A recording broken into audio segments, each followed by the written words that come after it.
As some of you may or may not know, I'm a very big Transformers fan. I've made a few videos in the past about Transformers. This video will be about my Transformers toy collection. I already did a few videos, I think, about my some of the toys that I have, but I guess consider this to be the start of the series. So, the first toy that I'll talk about is this guy here, Bumblebee. Bumblebee. I think he's one of the most recognizable Transformers that there is, next to maybe Optimus Prime, maybe even more recognizable.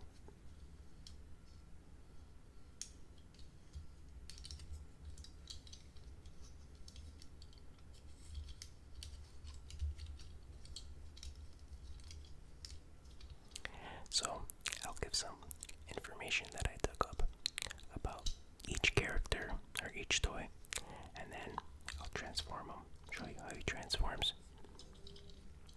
So, Bumblebee is an Autobot. His subgroup is Minibots, which is more of a, I think, designation for a set of toys, smaller Transformers. His function is espionage. His alt mode is a Volkswagen Beetle, so he transforms into a Volkswagen Beetle. His favorite quote is, "The least likely can be the most dangerous." Oh yeah, I should mention, the toys actually came with a description on the back of, like, just a little biography, I guess, a little bio of each Transformer, as well as certain attributes. So some of this information is from the back of the box. And some of these toys I bought recently, like this guy here I got from Walmart recently, but it's basically the original toy that didn't change anything, while others I had since childhood.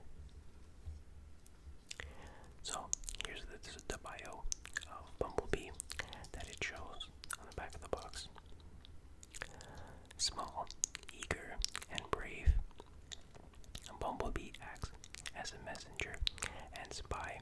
Due to his small size, he dares to go where others can't and won't. He idolizes the bigger Autobots, especially Optimus Prime and Brawn, and he strives to be accepted.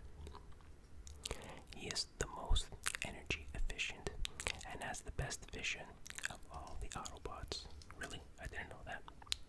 He can go underwater for reconnaissance and salvage missions.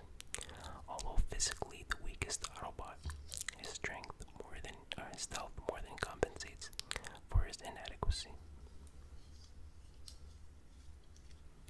So, the way he was, his attributes were ranked on the box as well is strength. He's a 2 for intelligence. He's an 8. Speed is 4. Endurance is 7. Rank is also 7.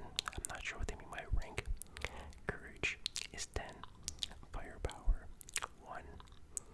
And skill is 7.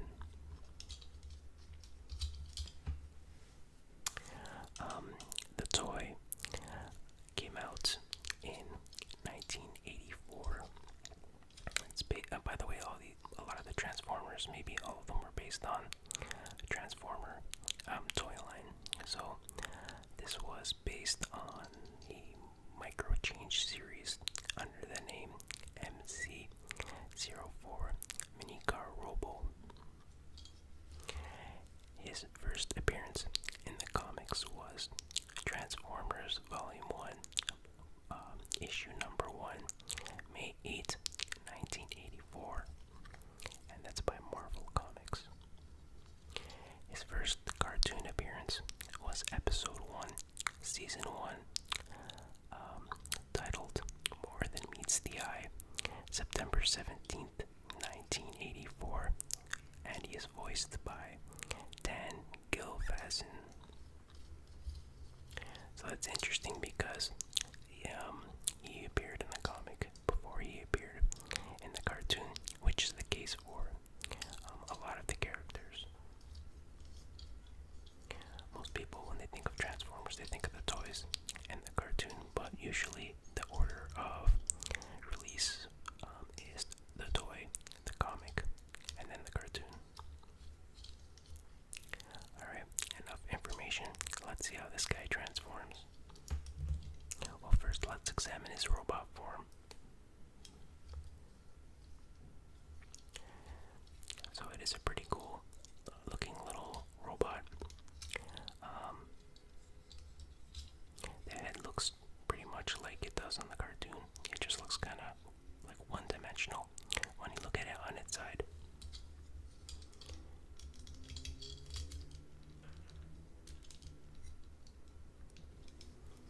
The arms move and not much else moves, to be honest.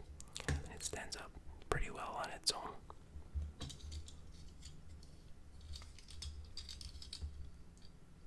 He does look pretty somewhat similar to the cartoon version, and I can't really say that about a lot of the other Transformers.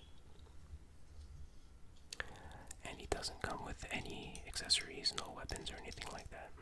Although in the cartoon it does show him using weapons. Alright, let's see how he transforms. So you can put his head down like that. Arms go down, feet go down, and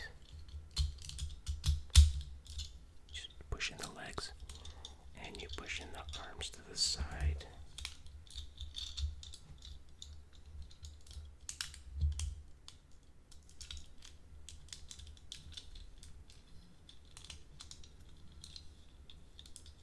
And there he is. It's amazing how small he compacts into. It looks just like he does on the cartoon in vehicle form. Cute little beetle. The little Autobot symbol on the top.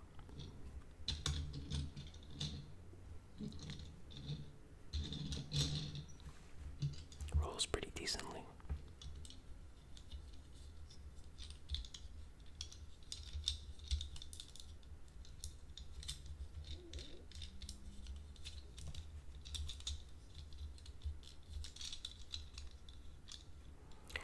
Think it's a really cool little toy to have on your shelf. I recommend if you want to start collecting, start with this guy because it's pretty cheap. I think I got it for $12. I had to Walmart. Can't get much cheaper than that for Transformers.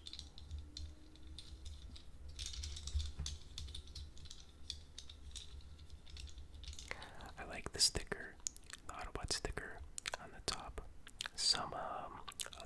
A lot of the other Transformers have one of those, the black sticker, and then you rub it, and then the heat from your finger makes it change colors. I don't really like that. I like seeing the nice bright symbol.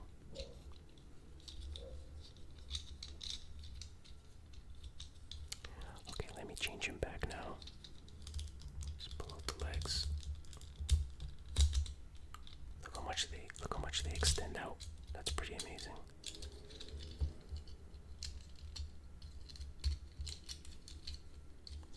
Pull out the arms.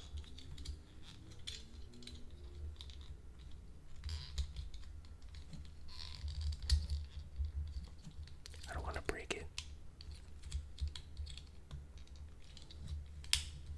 Why is it not coming out?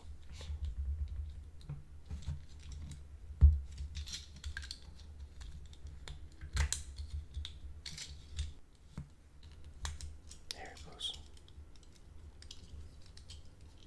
Lift up his head.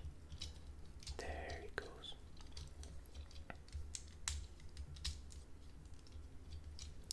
That's one thing about these older Transformers, is that they're definitely not kid-friendly in terms of breakability. They break easily. And the newer ones, it's amazing how they designed it so that like the arm will pop off easily, but then you can just pop it right back on. But once one of these breaks, you're gonna have to break out the crazy glue to fix it.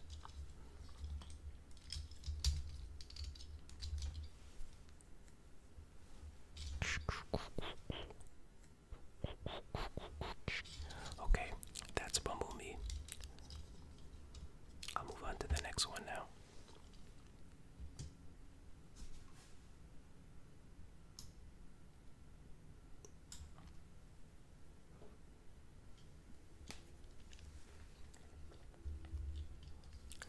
Next up is Gears. He is an Autobot. His subgroup is Minibot, just like Bumblebee. His function is transport and reconnaissance. His alternate mode is a pickup truck. His quote is, "Nobody wins a war, somebody loses." So here's the description. Gears is antisocial, a self-proclaimed misfit, finds fault in everything and everyone, acts this way to help cheer others up as they try to cheer him up. Tremendous strength and endurance, totes heavy loads long distances, launches to heights of 20 miles, floats down on compressed air, becomes an easy target due to limited maneuverability, can detect infrared.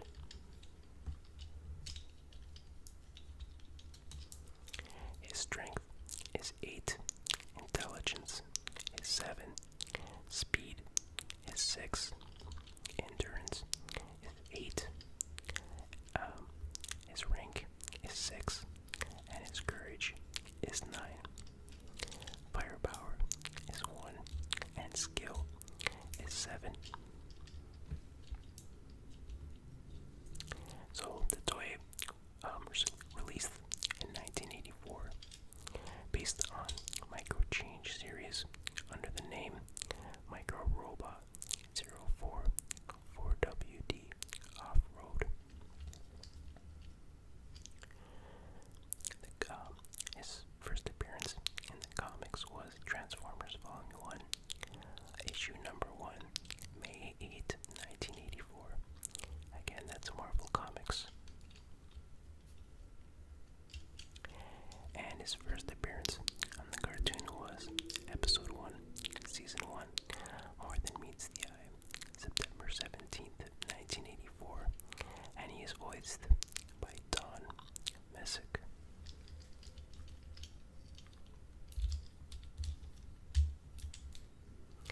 He looks, I guess, somewhat similar than he does in the cartoon. He is kind of recognizable, I guess.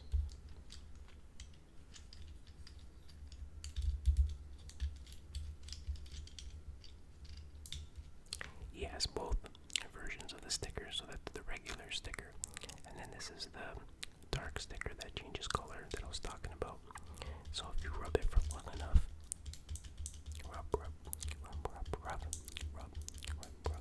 it starts to change color. I don't know if you can really see that, but maybe my hands are just too cold. But anyway, you get the idea. Again, this guy comes with no accessories. What you see is what you get. I remember him from the cartoon. I think I remember him most from the episode where Megatron takes his personality chip in order to use it to power some big machine he was using that was sucking energy from the sun. And then Gears turned nice, because usually he's really, like he said, kind of what's the word, kind of antisocial, very negative. And then when he took his personality chip, he turned nice all of a sudden. So, alright, let me transform Gears.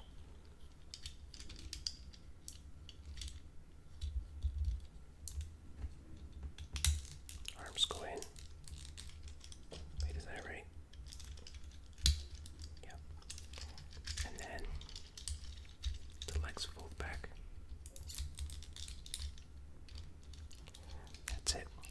simple transformation.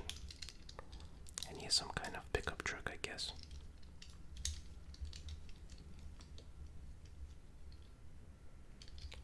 It's kind of weird that the Autobot sticker on the top is sideways. It's like they couldn't fit it the other way, so they had to put it sideways. It's kind of a defect in my opinion.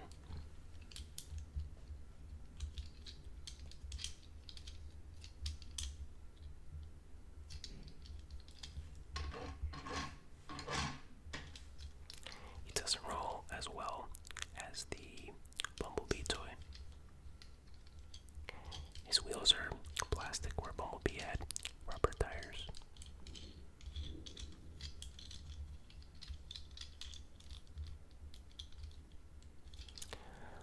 Okay, let's transform him back. It's pretty simple. It's kind of weird though that his face is always exposed, so that when he's driving, he's just like always looking down into the ground. I know, I'm sure he has other sensors where he doesn't have to look at the ground. His legs come out.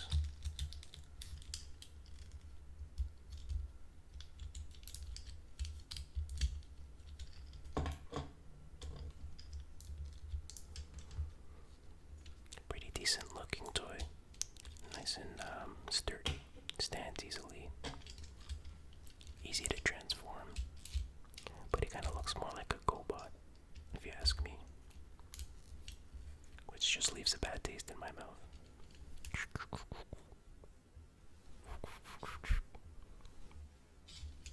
Okay, let's move on to the next Transformer.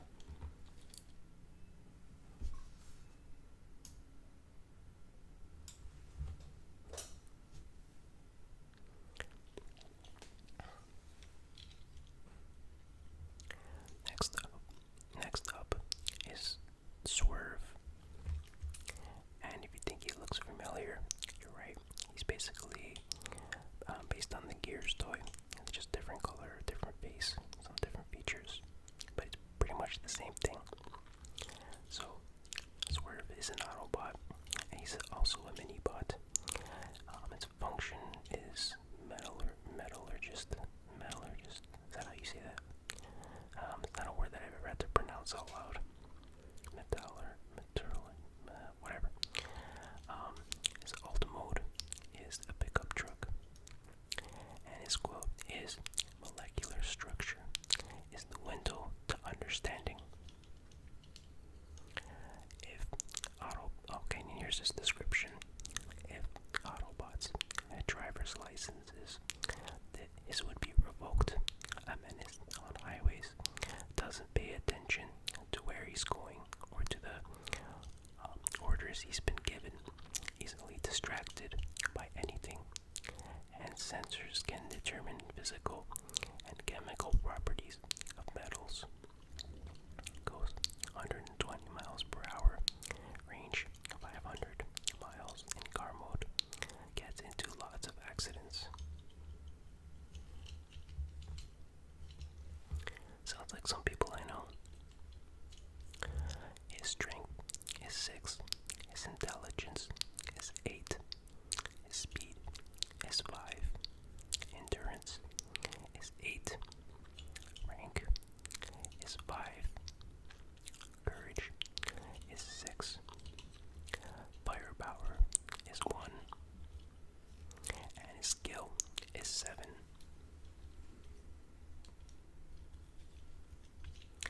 And his toy was released in 1986, and like I said, it's based on the Gears toy. His first appearance was in the cartoon in episode 70, season 3, called 5 Faces of Darkness, part 5, and that was in September 19th, 1986, and he was voiced by Ted Schwartz. His first comic appearance was The Transformers War and Peace from Dreamwave Comics, issue number 3, June 25th, 2003. So, one of the rare occasions where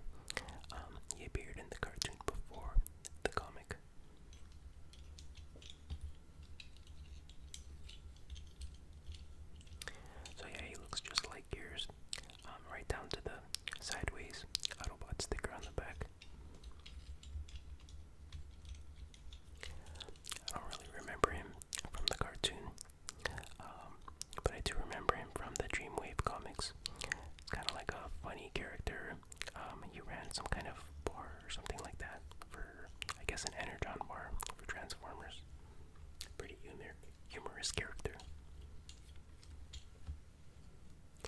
Okay, let's get this guy transformed.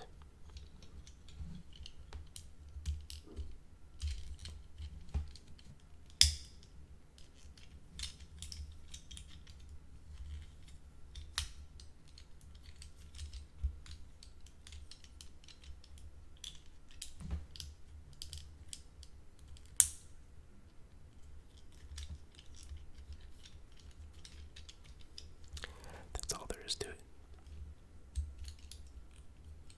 Very simple.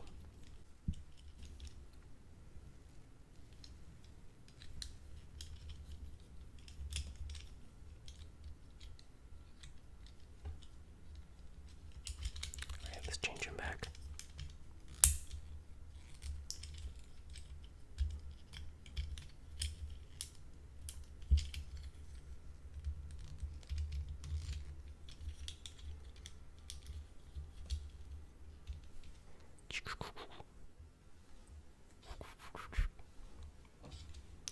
Not too much to say more about this guy.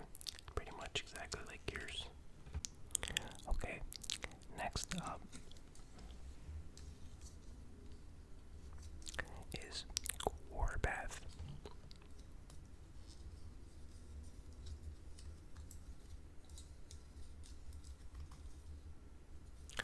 He is an Autobot. Again, a mini bot. His function is warrior. His alternate mode, if you haven't guessed, is a tank, as you can see by the treads. Specifically, the tank is based on a General Motors M551A Sheridan, 1A1 Sheridan ARA-AV tank. Very, very important information. You should write that down, maybe. Go ahead, write it down. Okay, his quote is, "A good shot is worth more than a good intention." Very wise, very wise. Okay, this is his description. Thinks he's more impressive than his comrades do. Likes to show off his sharp shooting. Boisterous, loudmouth, raucous sense of humor makes him welcome company. He's vain, upset by even the smallest scratch to his gun barrel. Can go 30 miles per hour over roughest terrain. Hit X-Nut 1.5 miles away. Shoots explosives, thermal, cryogenic, acid, sonic shells. Great strength, but helpless if upended. His strength is a 9. That's pretty impressive. Intelligence is 5. Speed is 2. While he's a tank, I guess that makes sense. Endurance is 8. Rank is 5. Courage is 9. Firepower is 7. I would expect that to be more. And skill is 10. Wow. It's a tough little cookie. So his toy was released in 1985. His first appearance in the comic was Transformers issue 17 from Marvel Comics, June 1986. His first appearance on the cartoon was episode 20 of season 2, Dinobot Island Part 2, and that came out in September 26th, 1985, and he was voiced by Alan Oppenheimer. Alan Oppenheimer. He actually does a lot of the voices.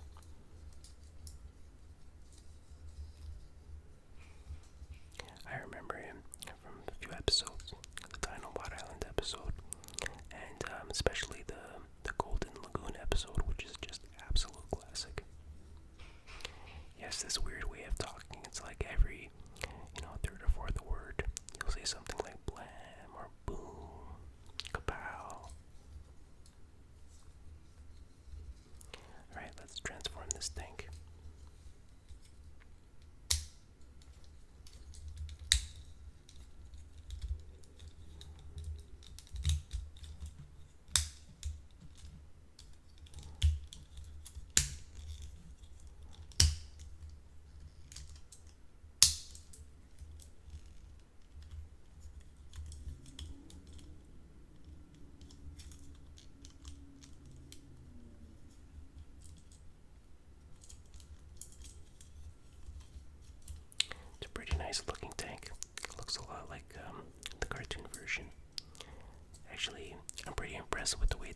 transforms.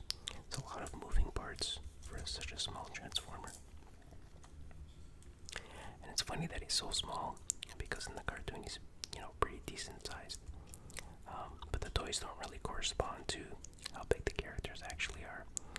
If you compare his toy to, let's say, Optimus Prime, or let's say Blaster, in the cartoon there maybe Warpath is a bit smaller than Blaster, but the Blaster toy is just absolutely massive. So like I said, the treads don't, I don't know if I said this, but the treads don't move, but there's little tiny wheels on the bottom. But yeah, it doesn't roll very well. And the top part, the cannon or whatever, moves, which is pretty cool. So let's get him back into robot mode.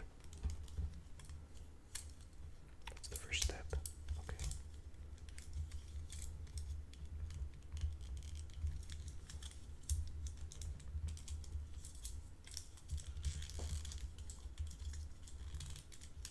I'm always so scared I'm gonna break these things.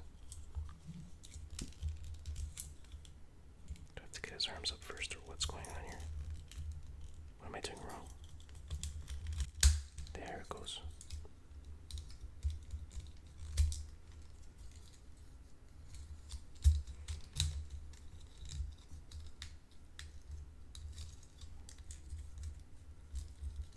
Where's his head? Oh yeah, it's up here.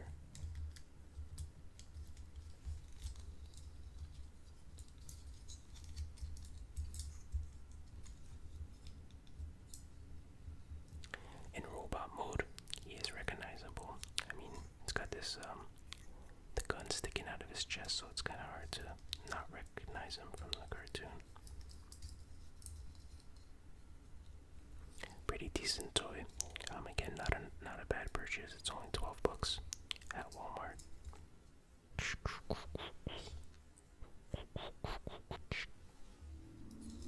Alright, so that was Warpath.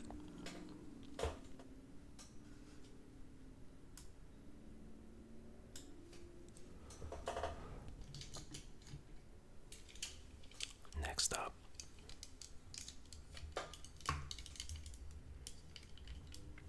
is Rollbar. Another guy I don't really remember from the cartoon.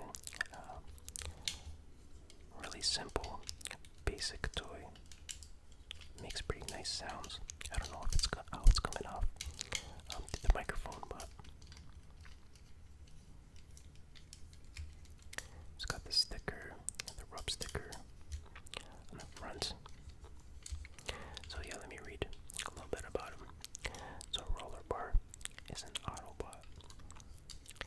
His subgroup is Throttlebot. Function is he's a tracker, and his alternate mode is a Jeep CJ7. CJ7.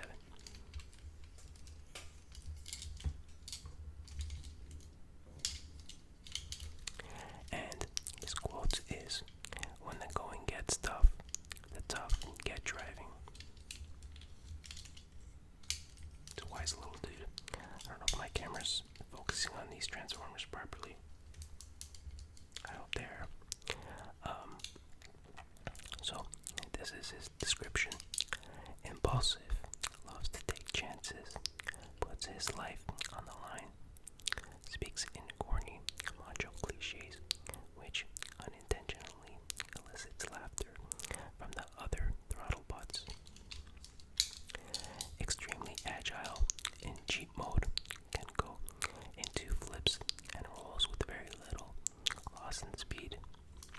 Has built-in chemical sensors, radiation detectors, audio and video recorders to assist his tracking. His strength is 5, his intelligence is 7. He's pretty smart. His speed is 4. Endurance is 7. His rank is 6. His courage is 10. Wow, that's well good. And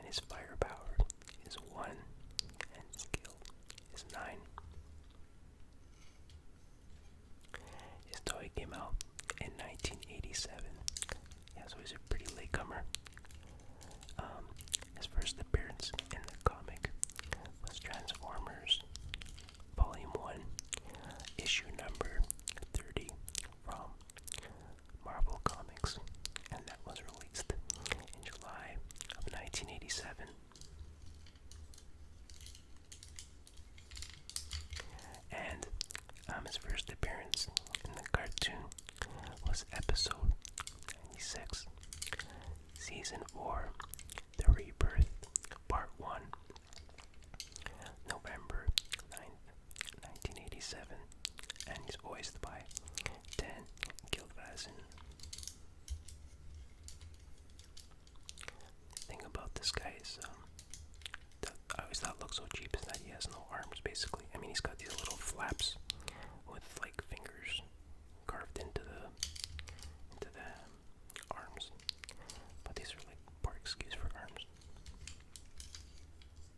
I'm sure he wasn't depicted like this in the cartoon. Okay, so let's transform this little guy.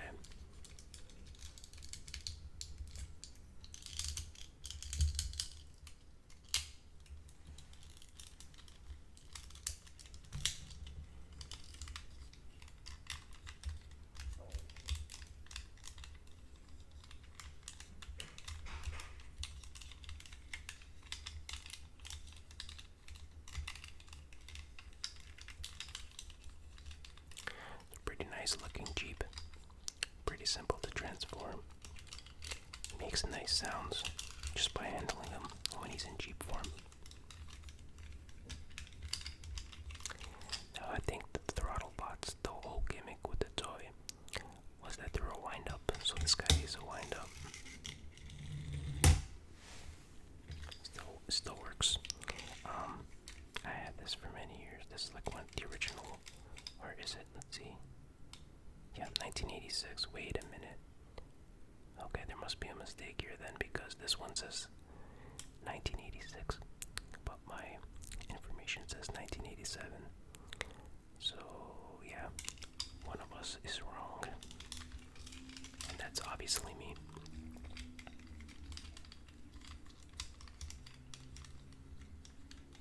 But yeah, nice little looking toy. I don't know why the tire on the back is gray. Would have been nice if it was black, but minor nitpick. So let's get him back into robot mode.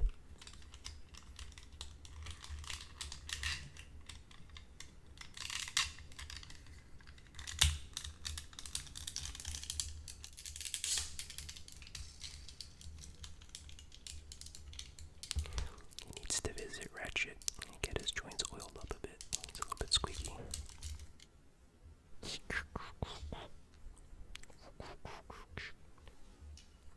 Alright, so that is Rollbar. Did I say roller bar before? It should have been a Rollbar.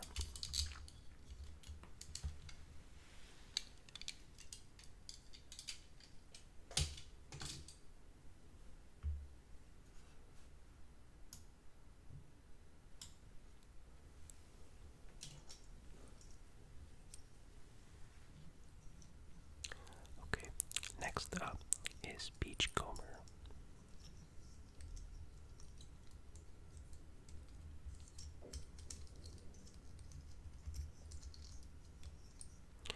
Now, this particular one I got, this is Generation 2. So like I think in the early to mid 90s, they released a generation, they called it Transformers Generation 2, which is basically they just reintroduced the toy line and made some minor modifications. And they also released the show again, which was the same exact show. They just added some computer animated intro and transitions. So this was from Generation 2. That's why he's green. And the original, I think, was blue. Yeah, it was blue. And he has a chrome finish. I don't think the original has that.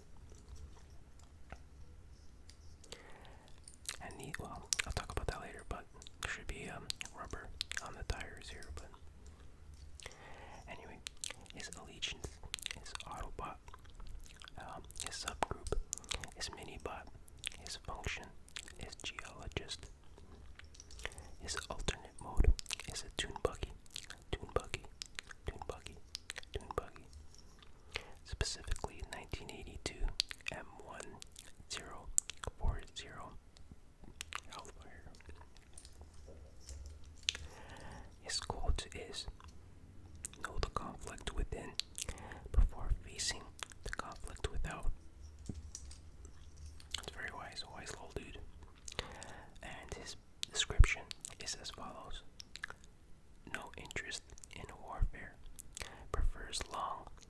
trips into deserts and along coasts, only places he feels he can escape to relax, cool-headed, low-key, personable.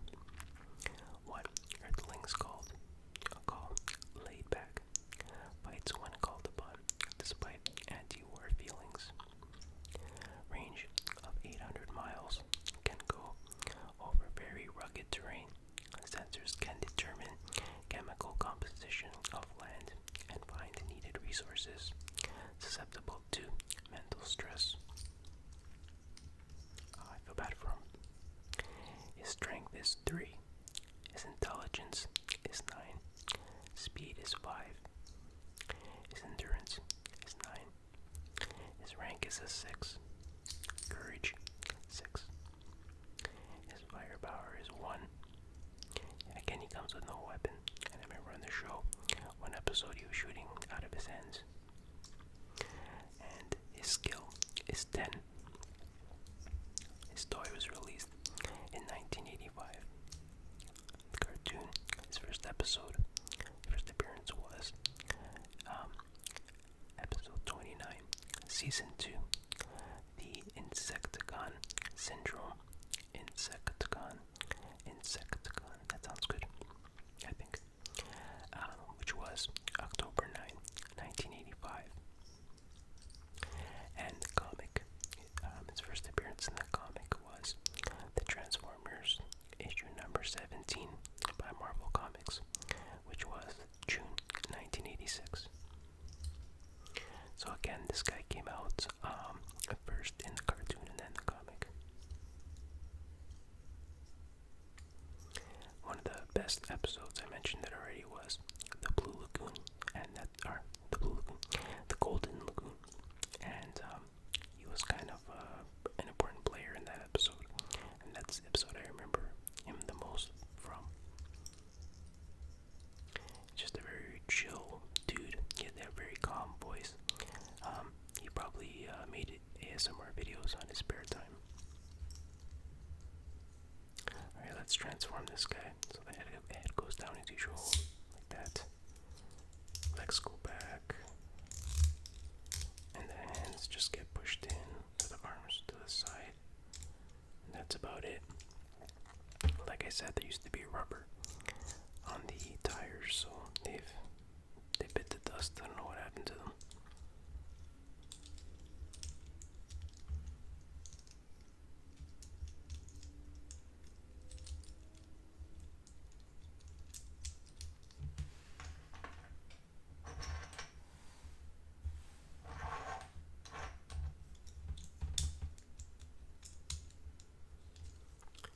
Nice little toy, too bad it's not in good shape anymore.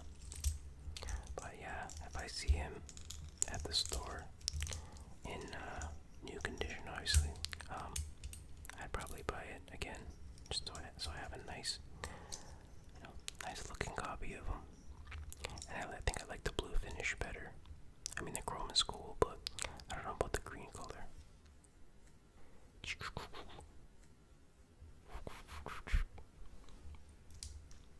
Alright, that's Beachcomber.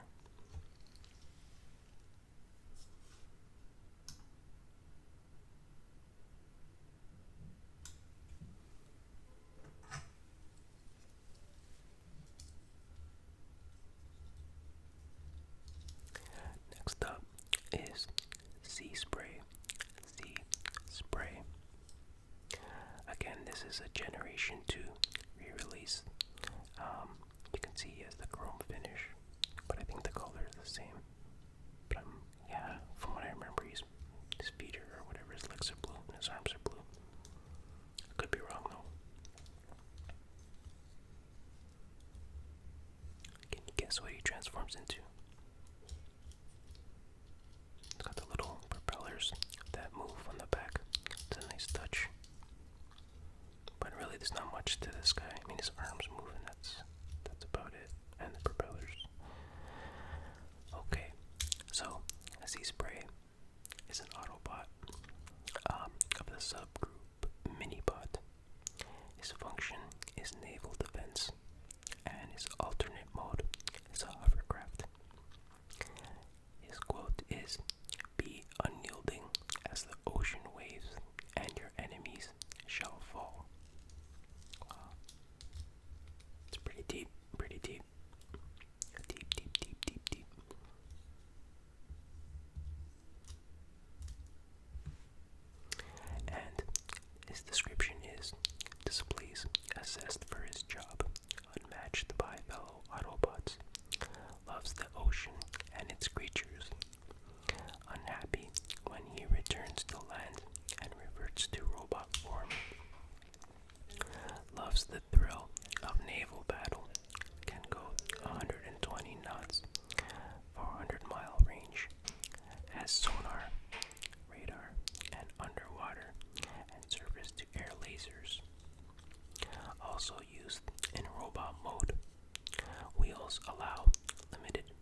not too strong or mobile as a robot. His strength is 3, pretty weak. Intelligence is 8, that makes up for it. His speed is 6. Endurance is 6. Rank is 6. His courage is at 10. That's huge. His firepower is 6. And his skill is 9. His toy came out in 1985. The cartoon, his first appearance was episode 20, season 2, Dynamite Island Part 2, which was September 26, 1985. He was voiced by Alan Oppenheimer. His first appearance in the comics was Transformers issue number 17 from Marvel Comics, dated June 1986. Again, I remember him most from that Golden Lagoon episode. Yeah, nothing notable to say other than he had that voice, like a bubbly kind of voice. I can't do it here because, well, I just can't do it, but yeah, that's what I remember the most about him. Okay, let's transform Seaspray.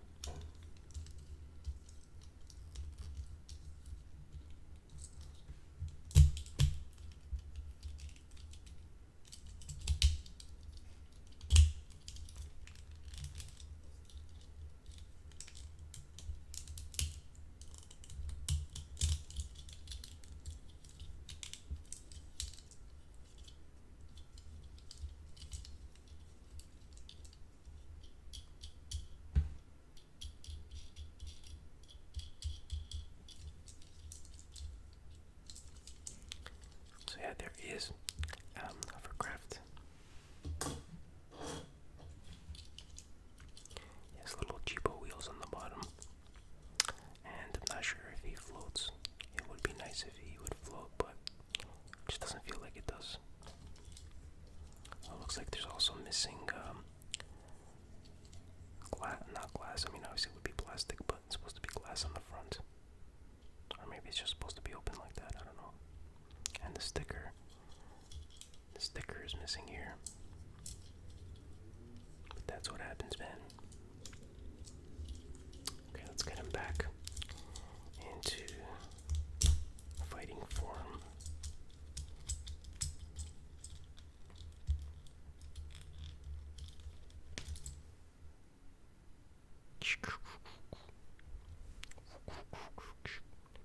Alright, not a bad little toy, but not one of my favorites.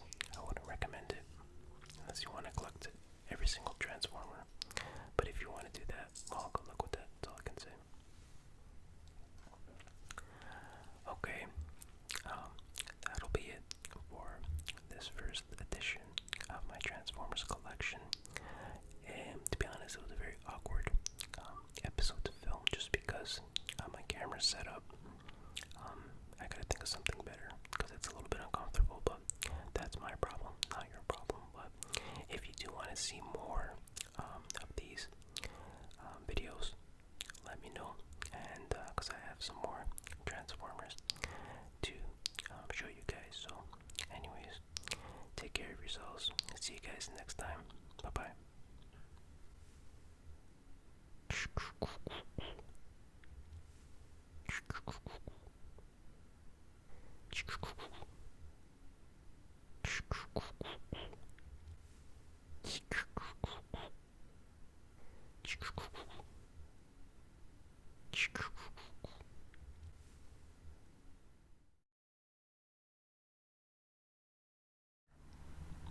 ASMR Retro Forever.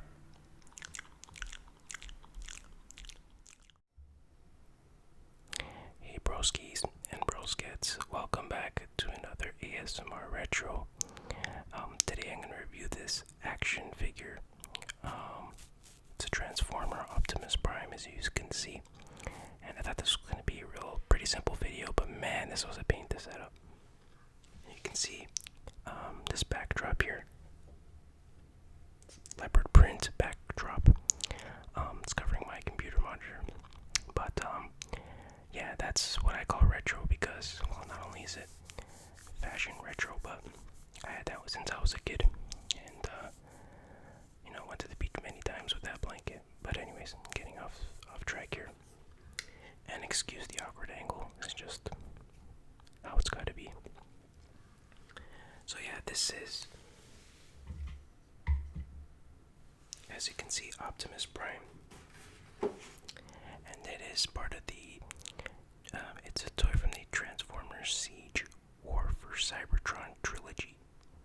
I don't know what that means, to be honest with you. It must be some recent thing.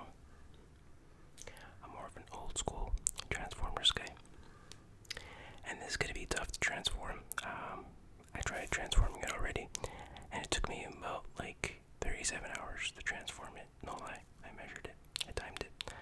But hopefully I'll do it a bit quicker this time. But I'll be heavily using the instruction manual for this one.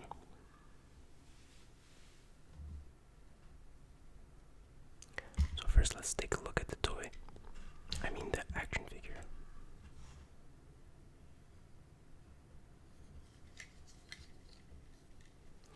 Just an incredible amount of detail. Really, really awesome looking depiction of Optimus Prime. Looks just like he does in the cartoon. And you can see he has a lot of, not damage, but little details like the paint scraping off here is, some weather damage. And that looks really, really cool.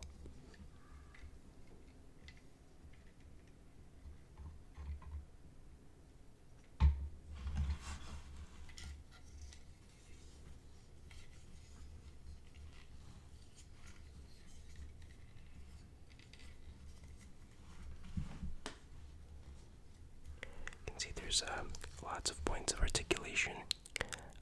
Check out his head. It bobs like that. It turns left and right, pretty much. Any angle. You could do some neck yoga with his head.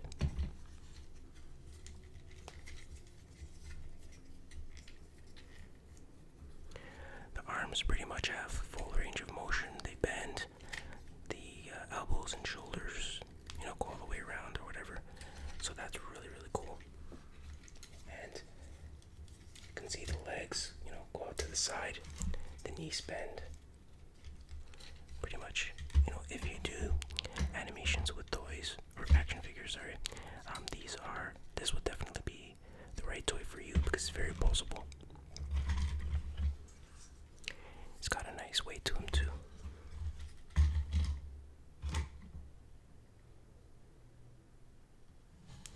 Looks just like the cartoon, but better because, they add more detail to it, but it still is recognizable as the cartoon Optimus Prime. You got the little headlights here. And inside the windshield you can see like all circuits and stuff like that. Just incredible. The only thing that looks a bit off is the back here. It looks a bit chunky. It sticks out a little bit more than on the original cartoon, but again, maybe that's just what he looks like in the newer cartoons.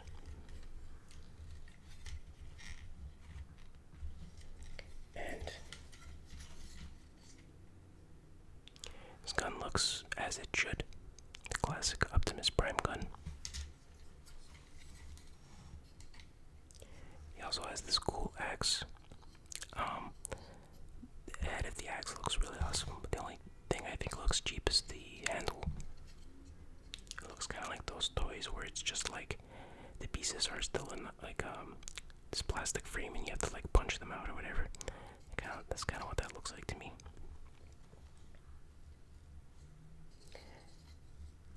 You can see there's an Autobot symbol.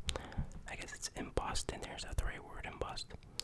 At first I thought that was one of those, the old school symbols that you rub and then they change color, which thankfully it's not because I'm not a fan of those.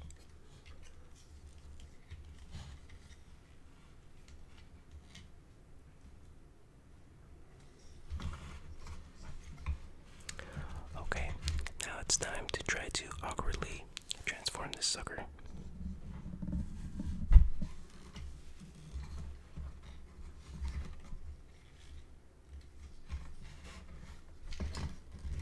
So first I'll take his gun out of his hand. Never wise to hold firearms when you're transforming. Take out the axe.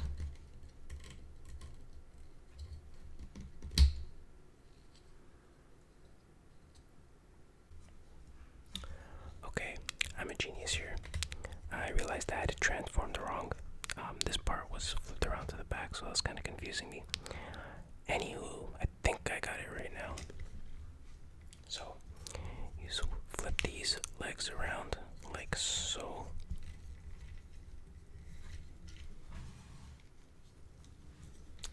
And then these wings here, not actually wings, but they come out. You flip that up. Flip that up. Okay, makes sense, makes sense. Then you have these pieces, or this piece clicks in there. Okay, so far so good. And then you push the legs together. I always hate doing things like this. Okay, there we go. They fit together pretty good. So that worked. And then the kneecaps, you gotta he has this little, it's easier to do like this. I had trouble popping this out the first time I transformed it, and I think I'll have trouble this time as well. There we go. You gotta know where to pull it. Okay, let's close these. Yeah, these instructions suck. It's not me. I don't suck, it's the instructions. I always blame the instructions. That's what winners do.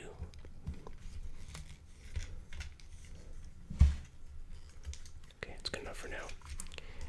And what do we got next? Okay, the kneecaps are in place. The back part flips up like that. And then you do a spinneroonie. Somehow.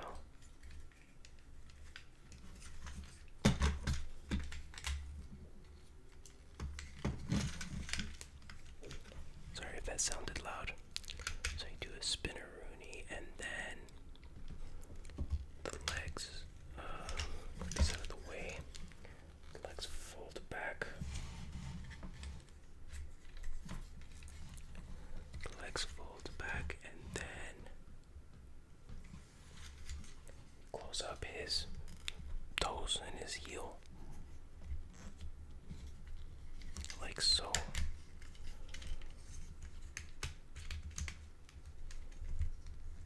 How these things stick.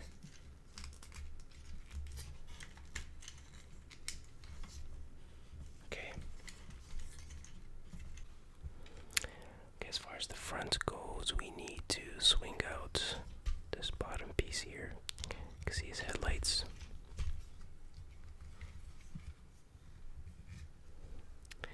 And then push his arms back. Shoulder goes back there, I think. Something like that.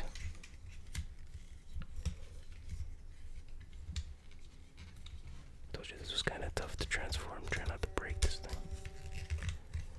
Like, how does this go underneath or what? Yeah, there we go.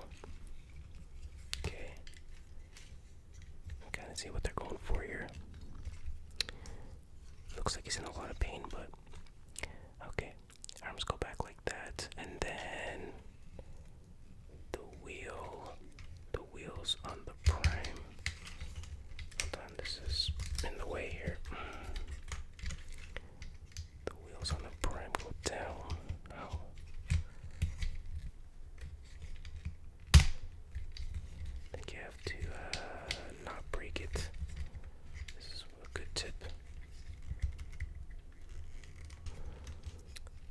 Okay, so now the wheel should go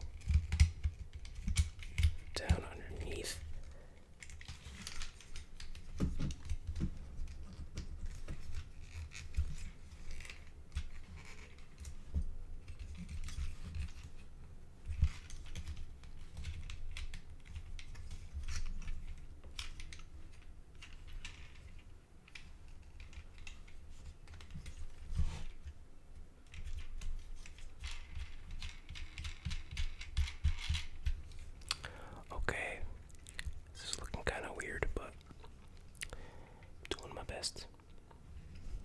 That's all I can do. So then at the top, you flick that part out like that. Then you open up the cab. There's no matrix inside, unfortunately. It's one of the only things missing from this toy. And then you push his head in like that. And then you swing out this piece. And then this piece. It's hard to get.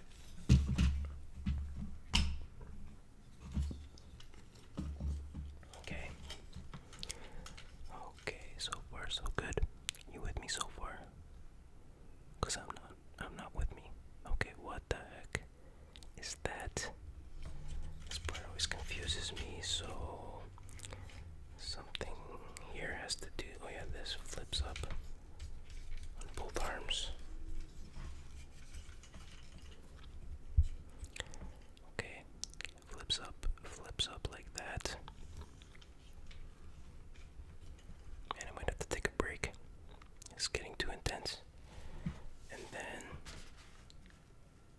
what is that? I really hate these instructions.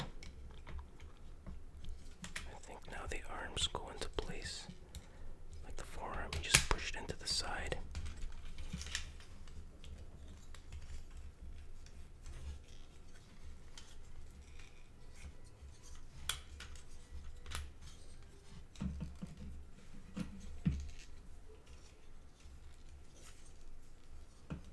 It's not going straight. Okay. Okay. And now, I think you can push these back. Why are these sticking out so much?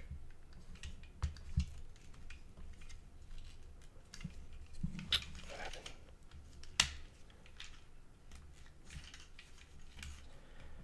Okay, I was kind of improvising. I should follow the instructions more.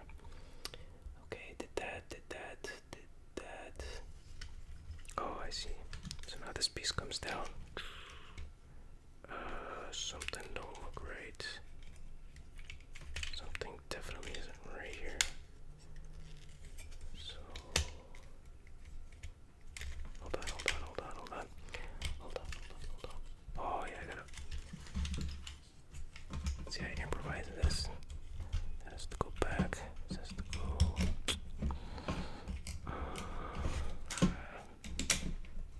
Something like this. If it feels like I'm struggling right now, it's because I totally am.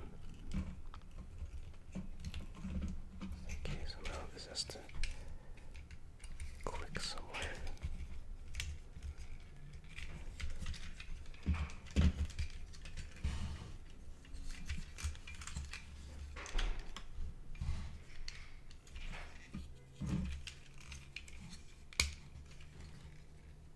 Okay, now you can close the cab. Oh wait. That kind of looks like the matrix in there, but that can't be.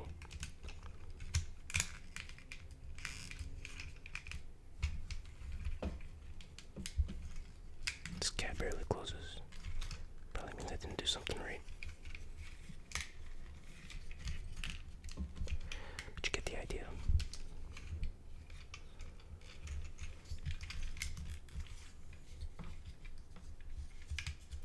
And these pieces swung up here. I think.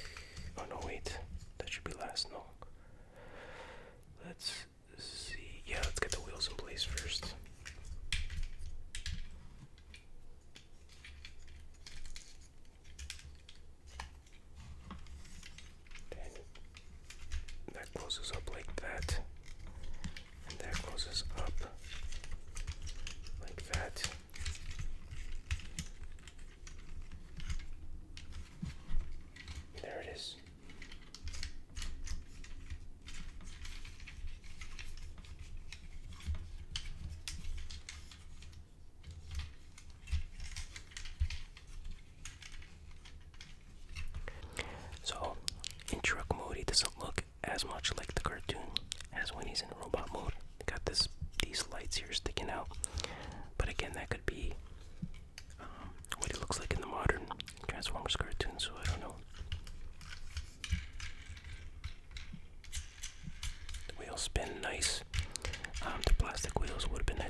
sounds like a truck when he rolls on this surface.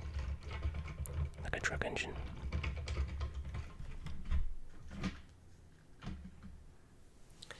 And then, if you want to be really fancy, you could do that. And then you can get his axe and fold in the blades somehow. I've done it before. Come on, guys. You're embarrassing me. Maybe the big one has to go in first.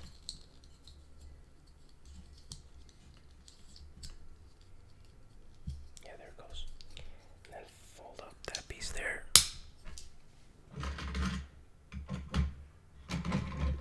And then you can stick it here.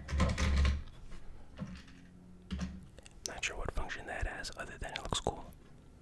And it's storage, I guess.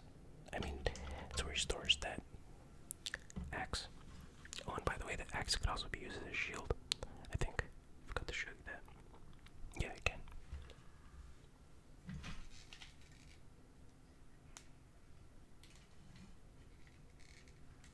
So there he is. In truck mode. What do you think? Pretty cool, eh? Now I'll transform him back into robot mode. But this time I won't do any talking. So if you like the transforming sounds, that's what you'll get.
transform Optimus Prime. Now I'm gonna go put him on my display shelf where it belongs, because it's not a toy, it's an action figure for display purposes only, because this is not for kids, it is for adults. Just want to make that clear. Anyways, hope you enjoyed, and until next time, take care. Bye-bye.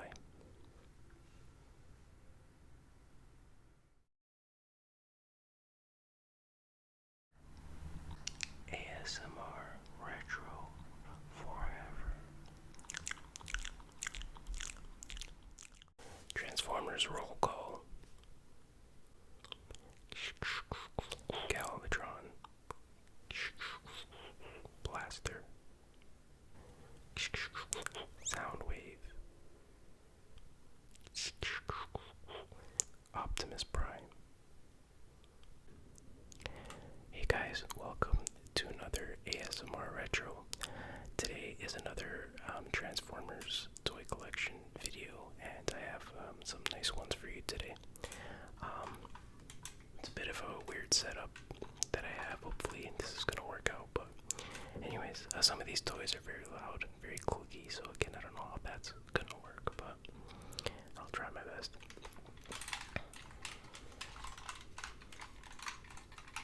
So I got this first one here. Again, and these are all Generation 1 toys. This first one here is Galvatron. Galvatron. Galvatron. Galvatron. Galvatron. Galvatron. And of course his allegiance is Decepticon. And this information I'm going to read now is from the it's on the toy packaging. When you buy these toys, it would come with some information about the Transformer you're buying. So its function is City Commander. His quote is, "My power is everything. Defeat is absurd." And this is the description that came with the toy. It says, Galvatron is a cold-hearted robotic villain determined to lead the Decepticons. Possesses enough strength to pulverize an Autobot into scrap metal. Unconquerable, arrogant, and compassionless. Plots against his allies, thus weakening his position. In robot mode, he carries a laser that emits chemically produced direct current electricity. So basically, the storyline in terms of the cartoon, he was introduced in the Transformers animated movie, and basically he is Megatron. So Megatron gets like pretty messed up by Optimus Prime, and then Unicron ends up, and I'm not going to go into too much detail, but Unicron gives him a new body and a new name, and so Megatron becomes Galvatron. So he is the Decepticon leader in Season 3. The comic book has a bit of a different storyline, very different storyline, so I won't get into that, and let's look at his attributes. His strength is 10, so very powerful. His intelligence is 9, speed is 9, endurance is 10. His rank is 9, his courage is 9, his firepower is 9, that's ridiculous, it should probably be a 10, and skill is 10. His ult mode is a laser cannon / pistol. Galvatron's first appearance is from, like I said, the Transformers movie in 1986. Originally voiced for the movie by Leonard Nimoy, but later for Season 3 of the cartoon, he was voiced by Frank Welker, I think you say his name. He's the guy who did Megatron's voice and about a billion other cartoon voices. In terms of his first appearance in the comics, I wasn't able to get an answer on that. It's kind of confusing. And the toy, I'm just guessing, was about 1986. It was released 1986. I could be wrong about all this. I'm just, whatever. So let's take a look at him. It's a pretty cool looking toy. He looks relative. I mean, you can recognize him more or less from the cartoon, but the cartoon, he does look significantly different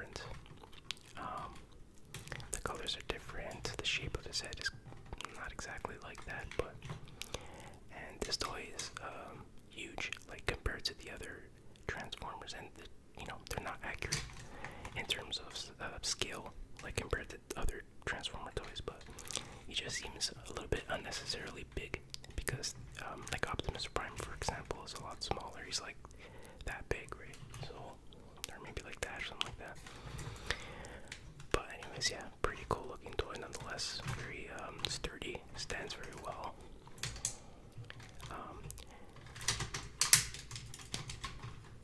Sorry if that's too loud, but his shoulders move pretty good. His elbows bend very nice.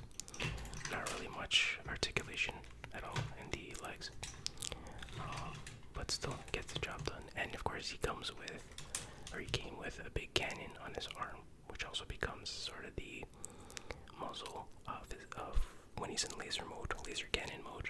All I have left of it is this, though. So it doesn't really do anything at this point. And yeah, he's got this, almost looks like he has a crown built in his head. See the Decepticon symbol here? There's actually a little button here, so you could actually put batteries in him. And when you press the button, he would light up. His eyes would light up, and when you have the cannon piece in his head when he's transformed, it lights up. So it's actually, and it makes noise. So it's pretty cool, actually. But I haven't tried it in a long time, so I don't know if it even still works. It's got like a little tail in the back, which becomes the handle when he transforms into gun mode.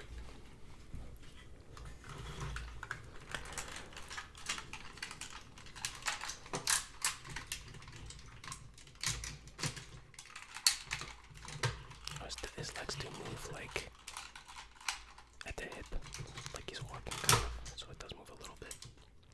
He's got these nice shoulder things. I don't know if they're supposed to be up like this. I'm not sure. Either way, it looks pretty cool. Alright, let's try to transform this guy. So you squeeze in the legs. Wow, that was loud. Push the feet in. Arms. You can fold his arm in like that.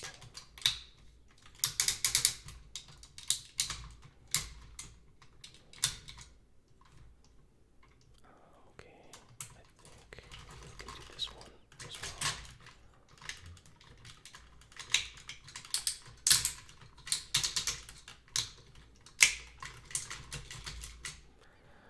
Okay.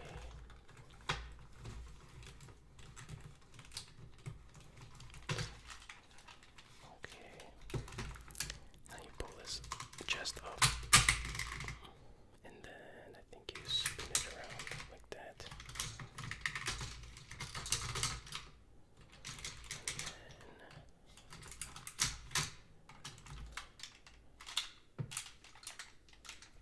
is that right? No, I think it looks like this.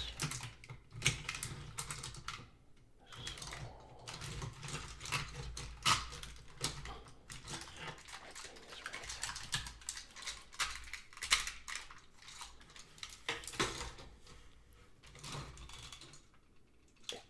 It's something like that. But the thing is, there would be a long, cannon piece coming out here.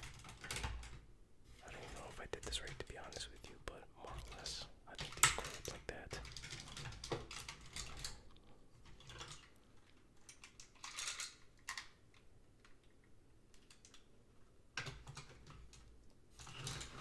Sorry, I know the angle's not the best.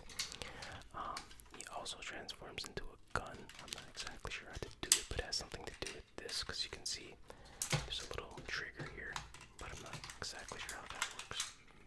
I'll just transform him back into robot mode.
blaster, and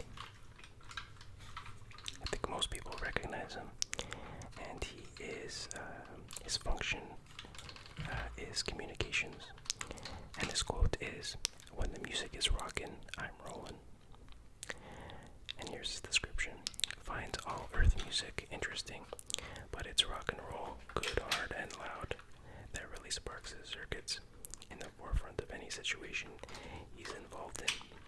As AM/FM stereo cassette player, he can perform as tech plus receive radio signals of all frequencies with power outputs as low as 1 in 1 million watts.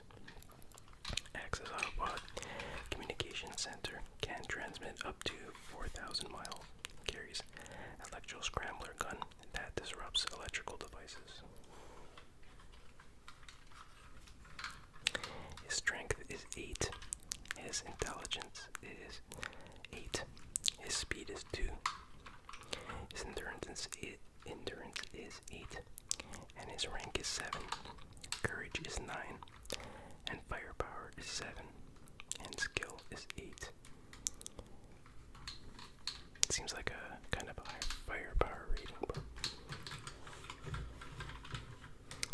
so yeah, this is obviously transforms into a stereo boombox thingy, and a really cool looking transformer, really cool looking toy. And I have some more information. Yeah, so this in the cartoon, his first appearance was in episode 20, Dinobot Island, Part 1, Season 2. And that was in September 25th, 1985. And he's voiced by Buster Jones. His first appearance in the comics was Transformers Volume 1, Marvel Comics, issue number 17, June 1986. And the toy was released in 1985, so in terms of the comic versus the cartoon, this is one of the rare cases where the cartoon came out first. Yeah, and Galvatron as well seems to be the case.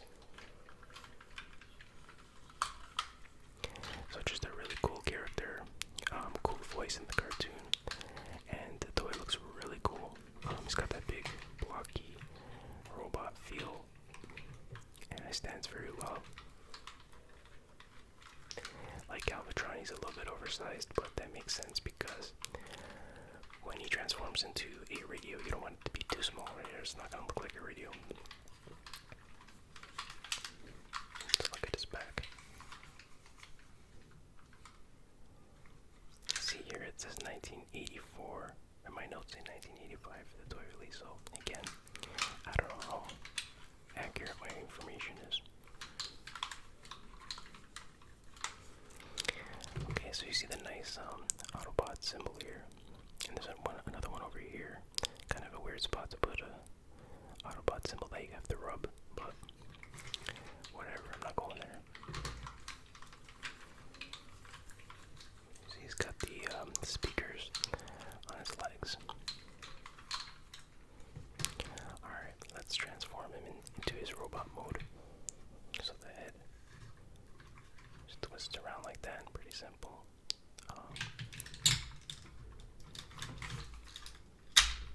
Push in the arms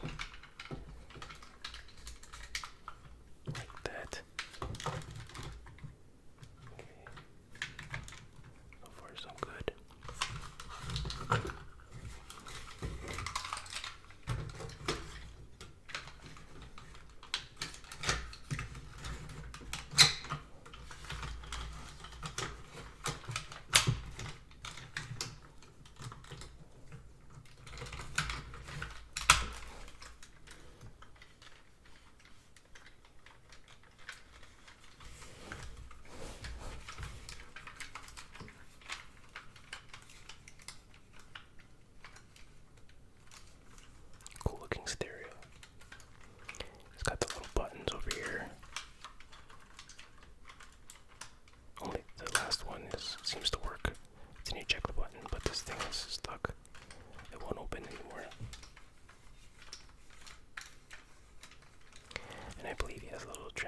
cassettes. I mean, I know they exist in the cartoon, but I don't know if they ever released it as a toy, but I'm pretty sure they did eventually.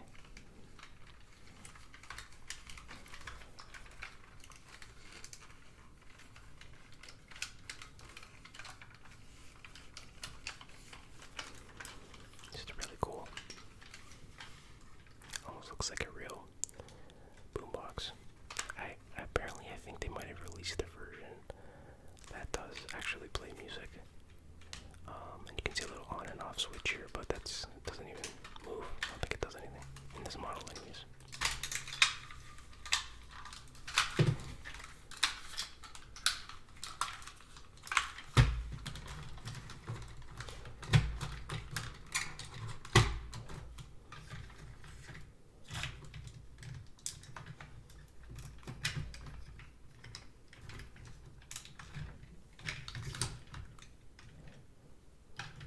The hands get stuck sometimes, so I'm not even bother pulling him out.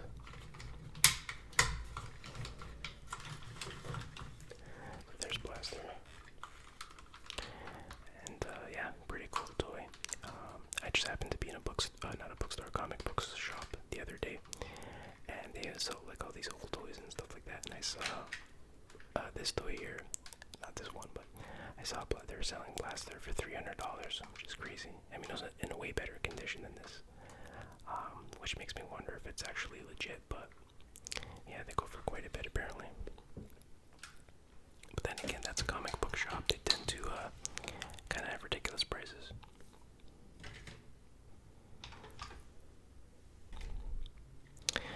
Okay, next up.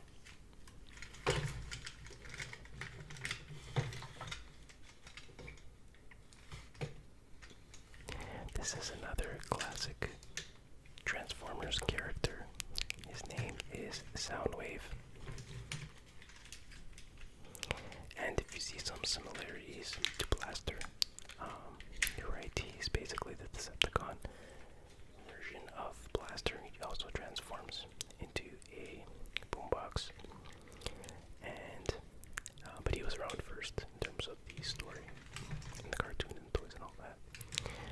So, pretty cool looking toy, but before I get to that, let me read some info. Doesn't stand so well sometimes. Doesn't behave. I'll just hold them. Okay. So, his function is communications. Like I said, he's a Decepticon. His quote is, "Cries and screams are music to my ears." It is said Soundwave can hear a fly sneeze, uses anything he hears for blackmail to advance his status, opportunist, despised by all other Decepticons, sensors, can detect even lowest energy radio transmissions, able to read minds by monitoring electrical brain impulses, access radio link for others, locates and identifies Autobots, then informs Decepticons, carries a concussion blaster gun, often target of retaliation by his comrades.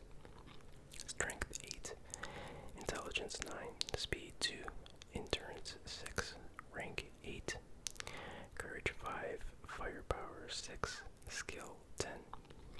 His alternate mode is a micro cassette deck. And so in terms of the cartoon, his first appearance is episode 1, season 1, called More Than Meets the Eye, and that was September 17th, 1984. Also voiced by Frank Welker. Let's see. The toy apparently was released in 85, and in the comic, his first appearance was Transformers Volume 1, Marvel Comics, Issue 1, May 8th, 1984. So, yeah, his first appearance was in the comics.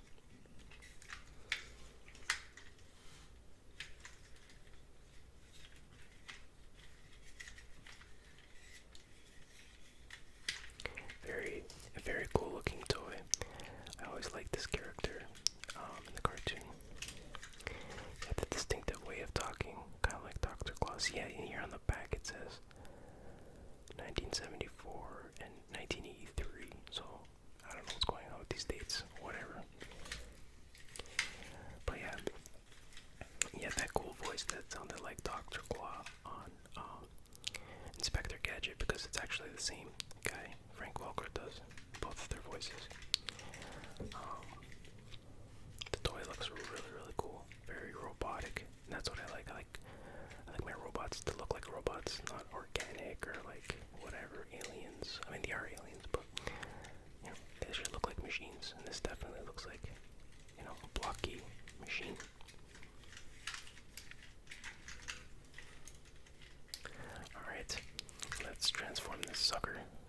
as usual, the head twists back. And then you put it in like that. The arms, you fold them back. You push in the fists there. Then push in his feet.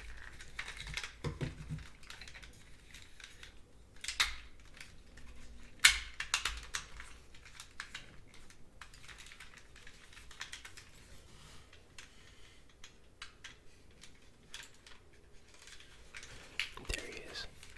Pretty cool looking cassette player.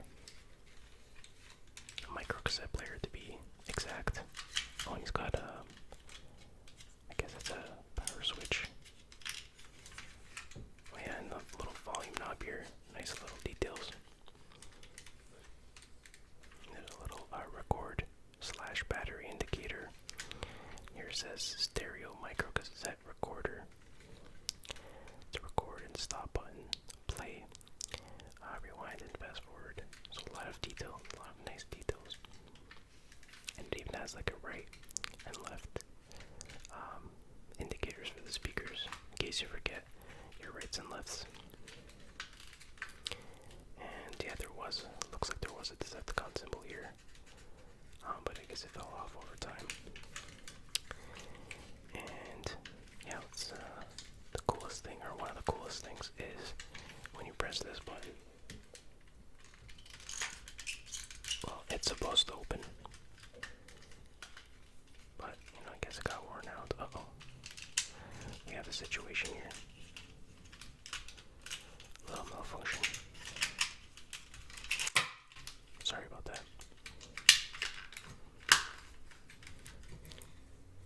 So what fell out of Soundwave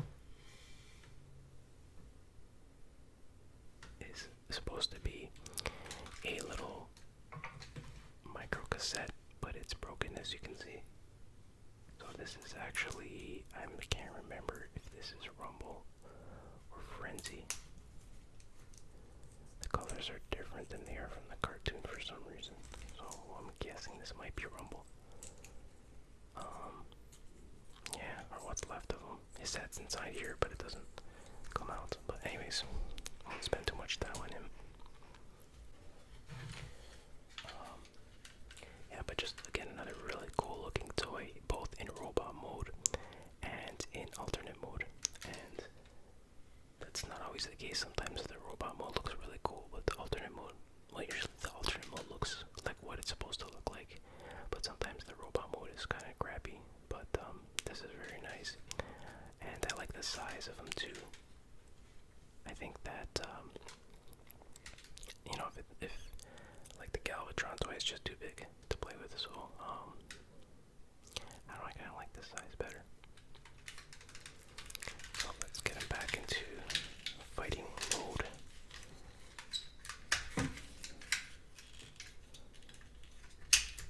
I wish I still had all the guns and stuff like that. I still have some for some characters, but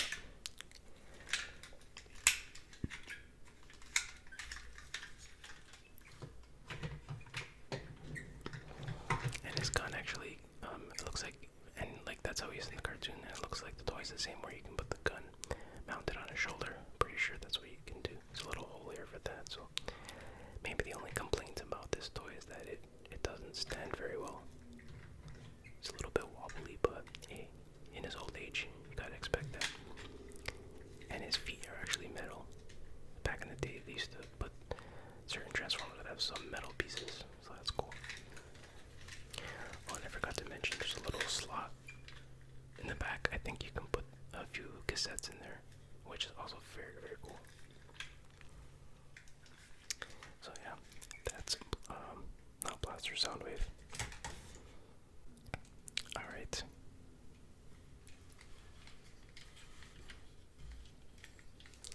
Next up is, well, we all know who this is. We better know who this is. If you don't know who this is, we can't be friends, I'm sorry. I'm joking, we can still be friends. This is, of course, the legendary Optimus Prime. strongest Autobot of them all. Leader of the Autobots.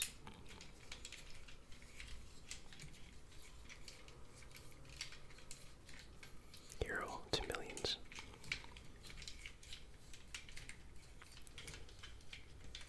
So, let's read up a little bit. Oh, sorry about that. Let's take a read here. So, Optimus Prime, Allegiance Autobot, obviously. His function is Commander. And his quote is, "Freedom is the right of all sentient beings." It's cool he actually says that in the Michael Bay movies, which I'm not the biggest fan of, but it was nice that they put that quote in there. So, Optimus Prime is the largest, the strongest, and wisest of all Autobots. Well, he's not the largest, but that's kind of incorrect. But I guess at the time he was. Feels his role is the protection of all life, including Earth life. Fights unceasingly to defeat the Decepticons. Splits into 3 autonomous modules. 1. Optimus Prime, the brain center known as the Commander. 2. Ruler, the Autobot scout car, a spy who operates up to 1,200 miles away. And 3.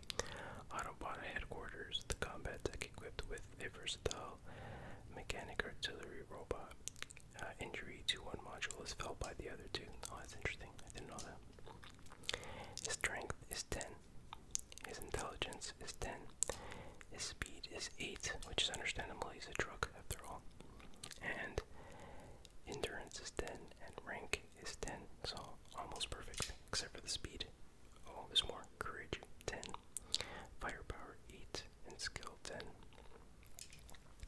His ultra mode is a Freightliner cab over engine class 8 truck, basically a truck. And so his first appearance was in the for the cartoon was of course episode 1, More Than Meets the Eye. That was September 17th, 1984, and voiced by Peter Cullen, which is the same guy who does his voice in the Michael Bay movies, as well as probably some of the video games and stuff. And the comic, his first appearance was Transformers Volume 1, Marvel Comics Issue 1, May 8th, 1984, and the toy, I have here 1984, but who knows, probably before that. And yeah, so it looks like his first appearance in the media was in the comics. Alright, so pretty cool looking toy, really cool. Probably my favorite Transformers toy from Generation 1. Definitely recognizable as Optimus Prime. There is some differences, of course, but who cares? There's a lot of detail. This part here is metal, which is really cool. But most of, probably all the rest of it is plastic. Cool gun, just like it is in the cartoon. Whoops. It's got real rubber on the tires, which is nice. Stands very well. Decent, actually pretty good articulation in the arms. They bend. Good elbow and shoulder mobility. And the knees bend as well. So, pretty good toy. Alright. Oh yeah, you can see he has the Autobot symbols on his shoulders. Just a really cool looking toy. I don't think this particular one is an original. I think this was from the Generation 2 re-releases.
inside.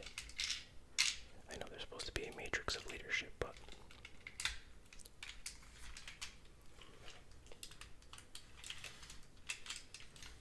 very cool looking truck. Looks just like a truck. Very impressive. And he's very easy to transform. Not like the that modern Optimus Prime I transformed a while back. Took like 20 minutes just to transform that thing, maybe longer. This one takes like a few seconds. I mean, it took me a bit longer than that, but I was milking it a bit. And if you want, you can put the gun up on top.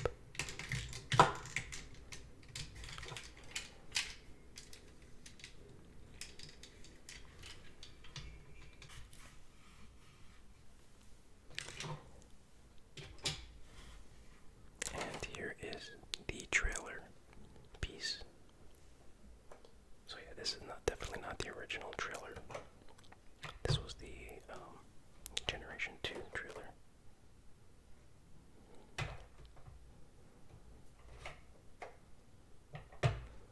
That just seems to magically disappear and reappear in the cartoon when he transforms. Okay.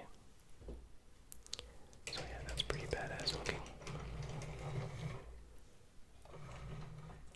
I believe that the Generation 2 toy also came with some kind of voice box or something. Then you press it, it would say, I am Optimus Prime, and it would make other like sound effects and stuff.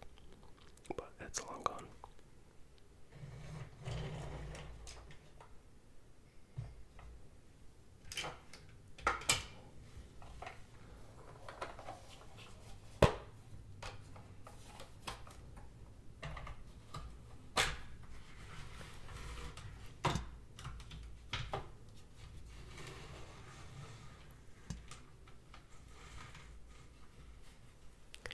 This is the little, what they call it, the command base or headquarters or whatever. I don't know why there's a little cockpit here. I don't know who would go in there. I guess a human could go in there, but...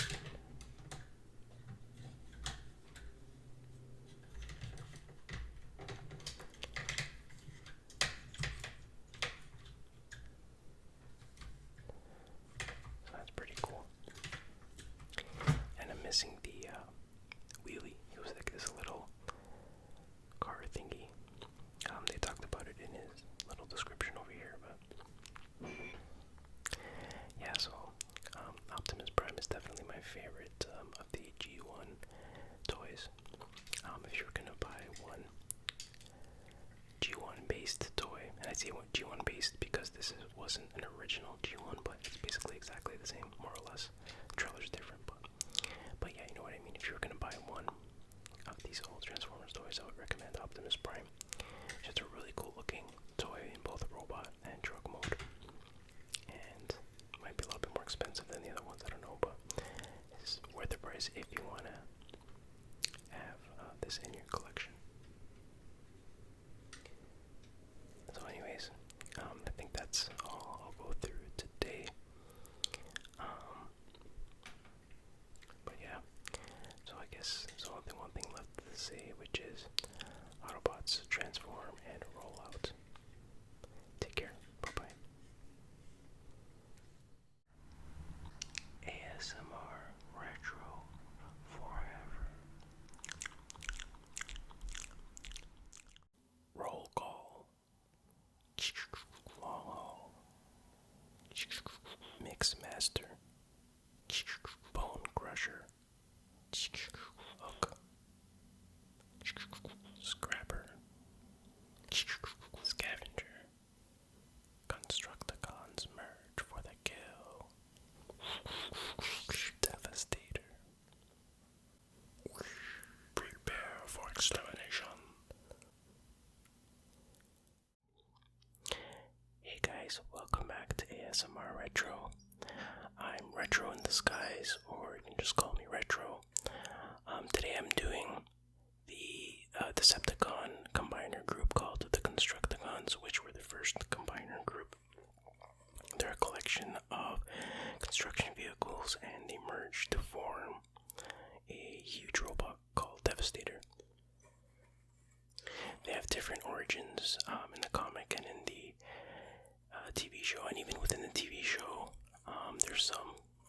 speculation about that, because in the first season they were built by the Decepticons on Earth, but then I think in later episodes they say that the Constructicons built Megatron on Cybertron, which makes no sense, but anyways. So, I'll start off with this first Constructicon. His name is Longhaul. Pretty cool looking.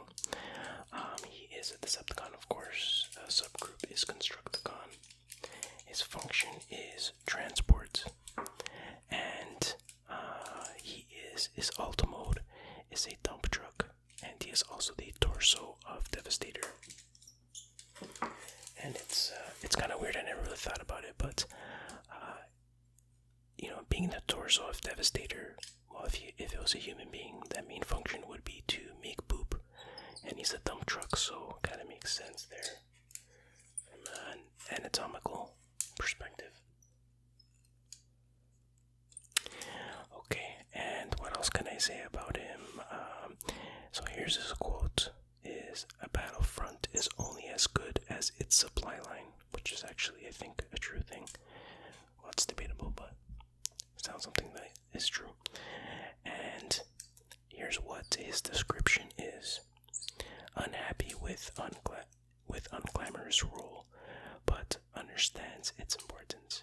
Helps build Decepticons' massive energy recovery installations, as vehicle can carry 90 tons for 1,200 miles. Use a dual heat-seeking missile mount." I should say uses. It's kind of odd English, but as torso module combines with fellow Constructicons to form giant robot Devastator, can be goaded into fights in which he's overmatched. And let's take a look at some of his attributes.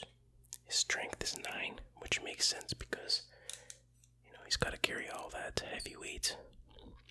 Intelligence is 5, so he's not too smart.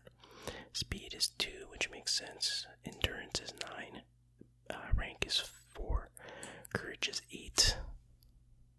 Firepower is 7. Skill is 4. Guess you need that much skill to transport a bunch of stuff. And I made an average. I averaged out those numbers, and his average is 6. So it's the basic way of determining his overall abilities. And the toy, now I'm not sure about this number here, because when I looked it up, the toy came out in 1985, but on the back here somewhere it says 1984. Can't remember where I saw it, but it says 1984, so I'm not really sure about that. But this I do know is that his first appearance was in the comic Transformers Volume 1, Marvel Comics Issue 10, November 1984. So that makes me think the toy was also, maybe there was a delay coming out with the toy, I don't know.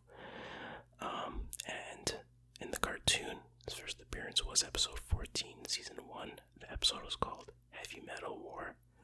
Yeah. And that was December 15th, 1984, and he was voiced by Greg Berger. And pretty much all the Constructicons will have the same debut information except for who voices them. Okay, so that's Longhaul. Let's take a look at him in robot mode. I do like the way he looks a lot. He's one of my favorite looking Constructicon toys. He's tied with another one, but he stands up very well. Looks, big and beefy. And you can see the hologram sticker there. I don't know if you can really see that, but and it's kind of a weird spot for it. I don't know if that's where it was supposed to go. And yeah. Alright. Now let's transform him so his head goes down like that. It's rather a flat head, but this back piece goes up like that. The arms, you push in the hand like that. You push in the arm in the side slot there. Push that piece in there. Push him in there. Go like that.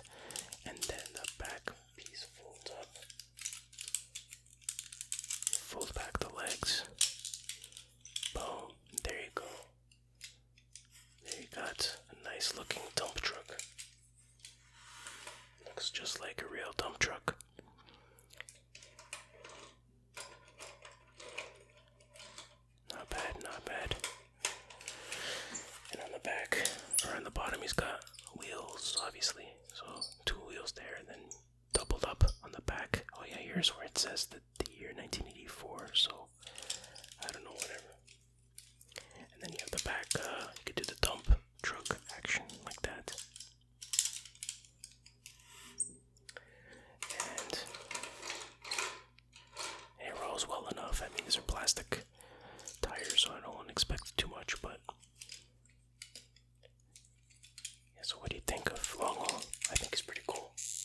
I'll transform him back into robot mode very quickly here. I'll try to. Sometimes the arms don't want to cooperate, but they are Decepticons after all. You always have to give you a hard time. Alright, so there we go. There's Long Haul. So I'll set him down over here. We'll need him again later. I think you know why. Let me adjust this mic a little bit. There we go. Okay, what's up next? Next, let's do another memorable construction vehicle. It is Mixmaster, and you can probably guess by the name what he transforms into. And if you see on the back, he has one of those mixy thingies, so I'll definitely know what he transforms into.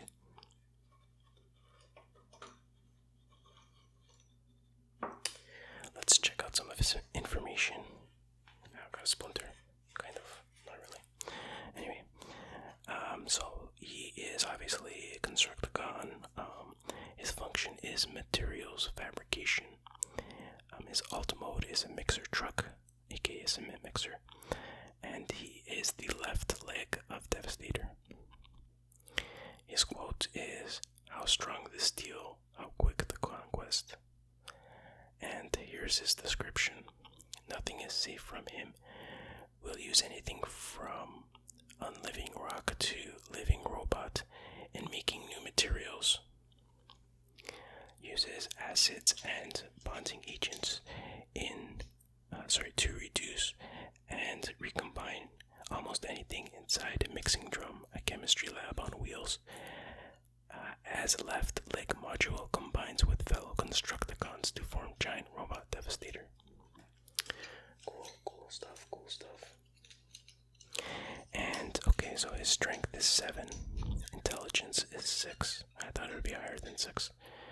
He's essentially a chemist, but speed is 3, endurance is 8, rank is 4, courage is 6, firepower is 7, skill is 9. Okay, that's where that makes sense.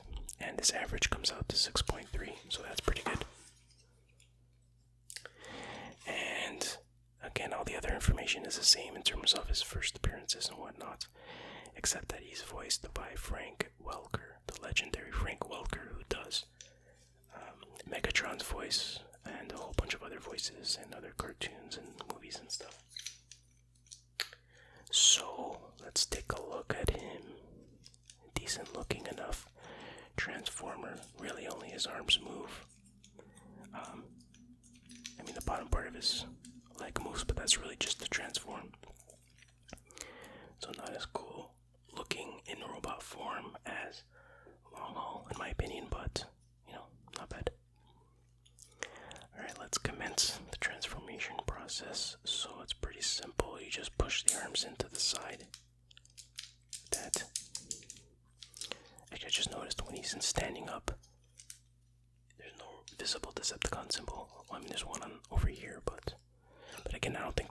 Oh, maybe some of the stickers fell off, and maybe they weren't put in the right spot. But anyway, so then the leg folds back like that. Push it in. That forms the cap of the truck. So there you go. You can see it. Looks just like a cement mixer. Let's put it down. Doesn't roll as well as the other one, as Long Haul does, but that makes sense. And so there's the cement mixer at the back. It actually rotates nice and smoothly. There's also a little button switch over here. I'm not sure. It doesn't seem to do anything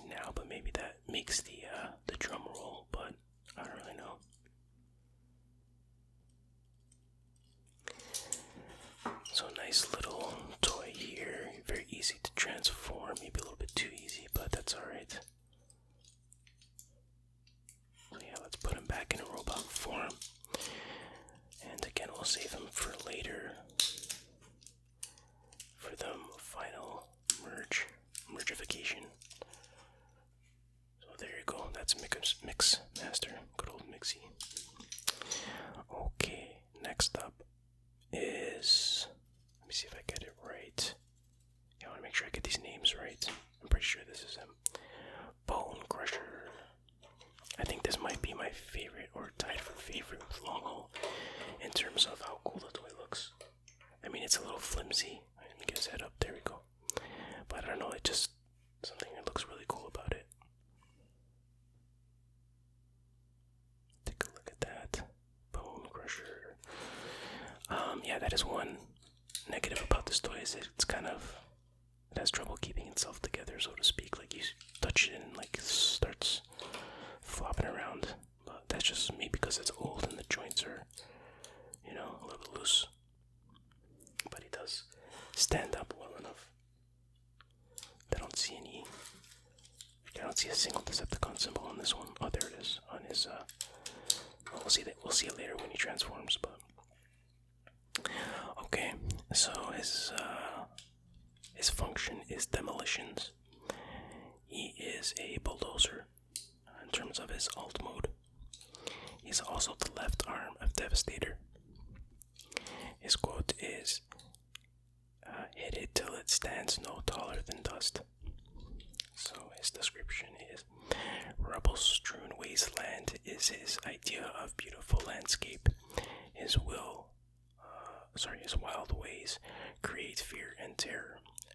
As vehicle at 30 miles per hour exerts 800,000 psi. Thing has short-range concussion bomb launcher. As robots carries laser pistol. As left arm module combines with fellow Constructicons to form giant robot Devastator. And let's take a look at his stats here.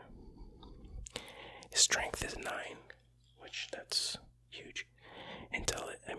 The toy definitely doesn't look that strong, but intelligence is 3. Wow.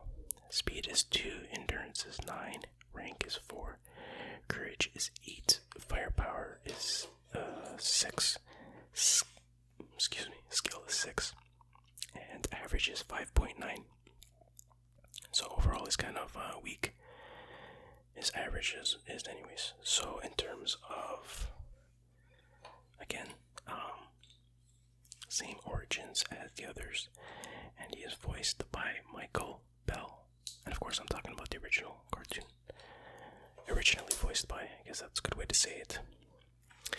Alright. Let's transform this sucker and crush some bones.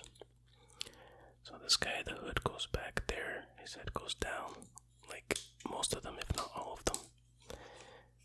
These feet thingies go in there like that, and then his shovel comes out, the legs fold back. Actually, no, the hood, yeah, it goes like that. The shovel comes down. Gotta make sure you can see what's going on here.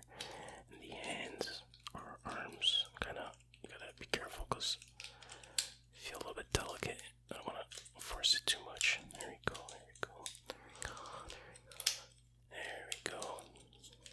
There it is. And there we go. So let's set it down.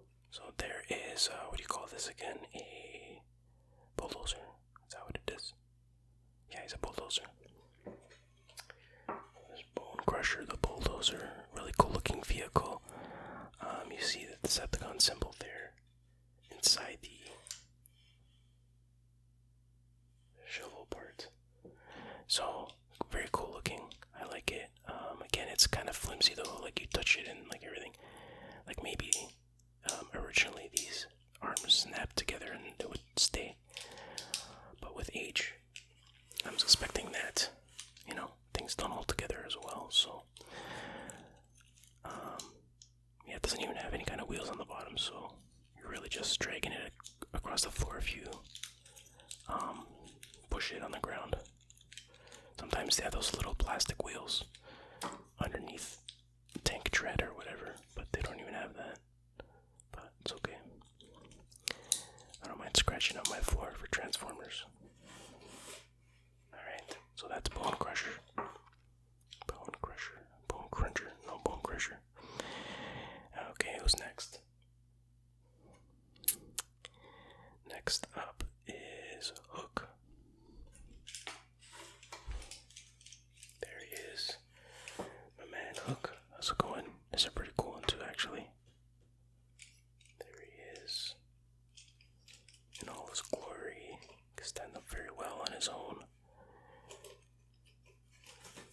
Nice looking robot. It's weird that their symbols are more visible when they're in vehicle mode. Wouldn't it be the other way around? Like when you're in vehicle mode, you want it, that's your disguise. You don't want to advertise that you're a Decepticon at that point, but whatever. Okay, so this is Hook. His function is Surgical Engineer, whatever that means. And he is a truck crane in his alt mode. And he's also the shoulders / head of Devastator.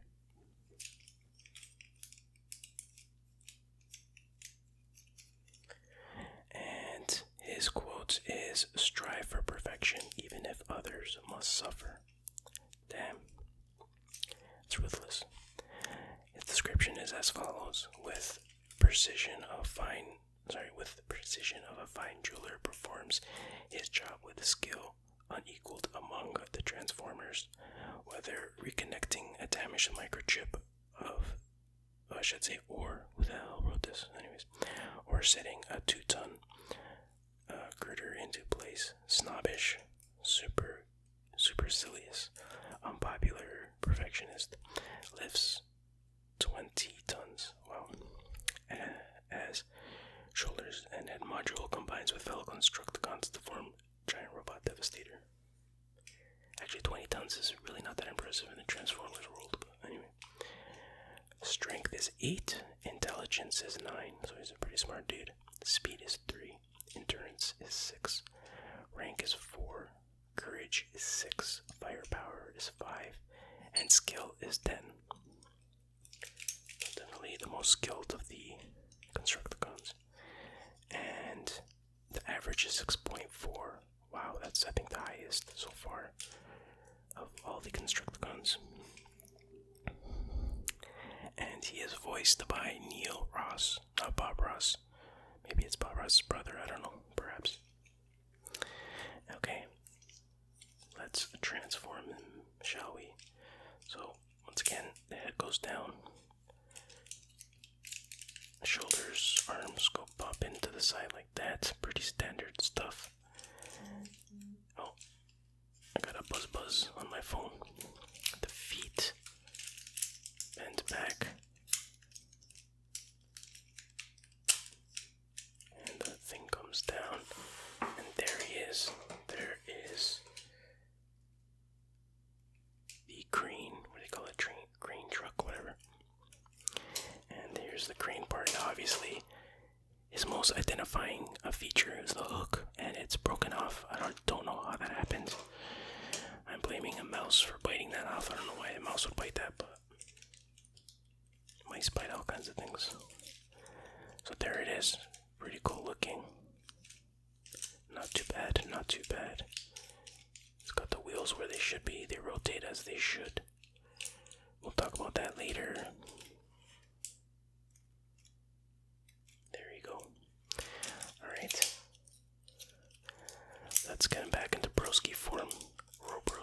Robot broski. I don't know. I'm trying to invent words as I go. It's not working out.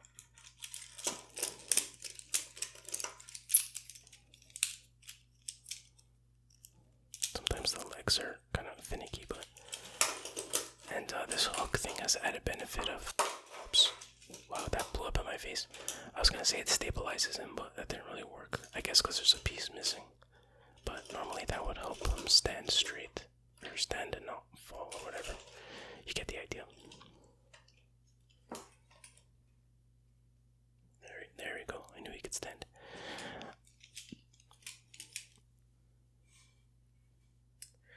So next up, this guy here is Scrapper. As you can see. And obviously he's missing an arm. And you probably noticed in the opening animations. So yeah, some of these are damaged, of course. But, you know, gotta do with what you got. Maybe I could find replacement pieces and stick them back on one day. I don't know. But Scrapper is, his function is Construction Engineer. He is the leader of the Constructicons as well. Which I'm kind of surprised. He's kind of, nothing very remarkable about him. Even his stats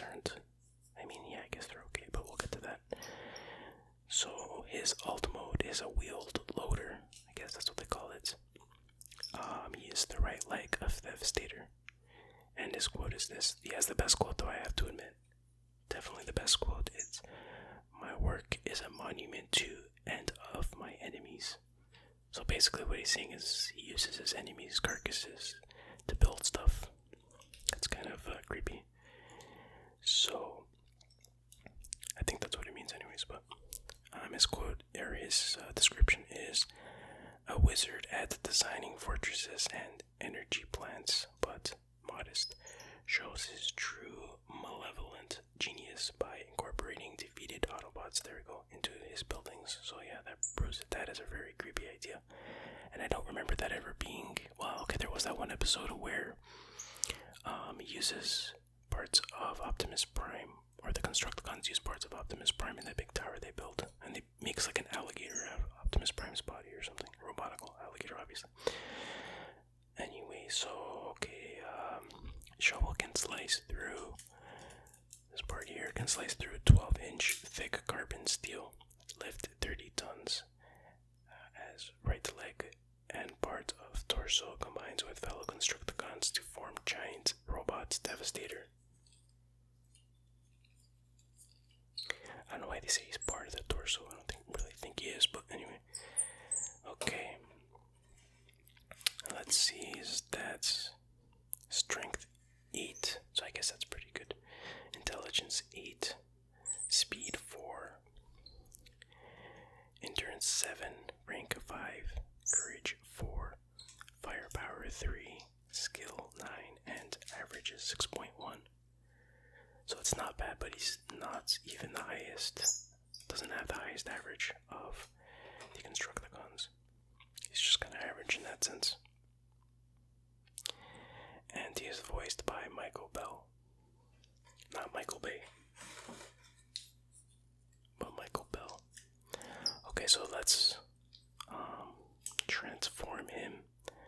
Very simple transformation. Actually, I think this is the only one where the head, you push it in. The arm just goes down to the side like that. The legs fold in like that. And the shovel comes down. And that's it, really. Kind of unremarkable. But not bad. I mean, it's nice and sturdy, at least, for the most part. It's got nice big wheels. Nice big rollable wheels. So, that's pretty cool. Alright, back into Robroski form. Alright. And then we have one more Constructicon left. Sort of. And then one big one. But you'll see the big surprise reveal. And this one has seen better days, but this is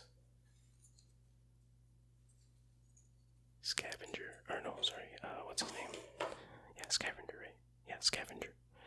I think he needs to scavenge for some parts for his own legs, but yeah, the legs broke off, which I actually have here somewhere. Oh, you're there. Sorry, I gotta do some scavenging of my own. I do have the legs. I could probably reattach them somehow, but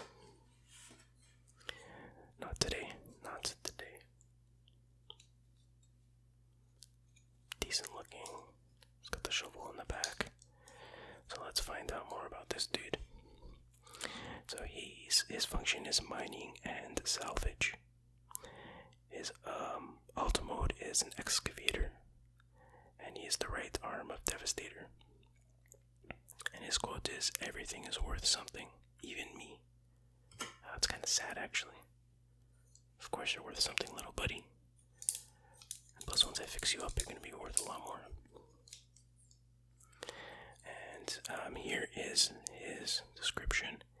Desperately tries to prove his worth to comrades by trying to find things of value, whether by digging up a hillside or a backyard, only tolerated by Megatron because of ability to use shovels, magnetic, ionic, electrical, gas sensors to detect the presence of fuels, metals, etc. As right arm module combines with fellow Constructicons to form giant robot Devastator.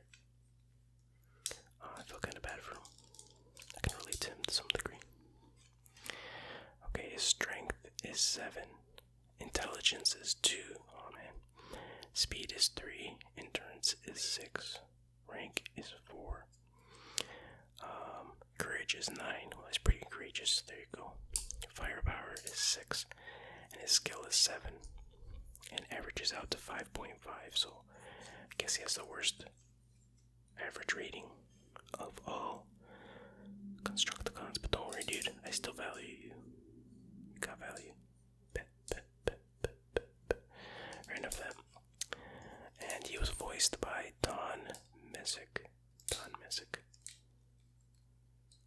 So let's transform whatever we can of him so the head goes down like most, arms push in like most, and then that's all really I can do without the legs functioning properly. So the shovel moves like that, so it's got pretty good functionality.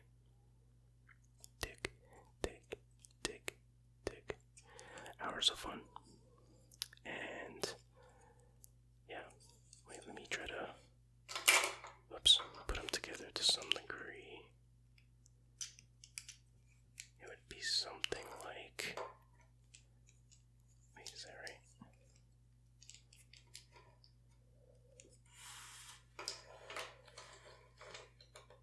right?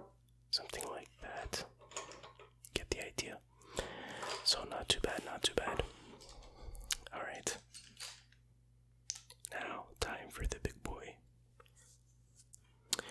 Alright, now it is time to merge into Devastator. So I'll transform him first and then talk about him. This might take a while, so I don't even know if he's gonna fit in my shot, but I'll try my best here. So I'll start off with Long Haul because he is the torso, he's the main piece that holds it all together, which I kind of feel like he should be the leader for that purpose. So he folds like that, and then there we go. I'm searching for some pieces here. We got this piece. Now again, I don't have all the pieces of Devastator. I lost like his forearms and his fists and stuff like that, but this piece connects to the bottom of Long Haul. Gotta push it in quite. There we go. Snap it into place. I put his head down. So as you can see, that'll connect onto the 2 legs of Devastator. So speaking of legs, we have Mixmaster now. And we transform him into the left leg of Devastator, which I think you go like this. No, that's not right. You gotta fold his leg up like that. Pretty cool. So we'll put that there for the time being. And then who's next? Who was the other leg? Was, I think, this guy. What's his name? Scavenger. No, not Scavenger. I have trouble remembering these names. Hold on, I'm curious. Let me look it up. It is Scrapper, that's it. Which I believe he is the right leg of Devastator. So his legs fold back like that. And put his head in. There we go, that's the other leg. Now the cool thing about this is that these 2 connectors are different, and even for the arms, so you can't get it wrong. Like, this leg could only connect into the correct slot. So you don't really have to remember which part is which, and same with the other leg. Whoops, I'll have to edit that sound out. Hopefully I remember. There we go. Okay. So off to a pretty good start so far.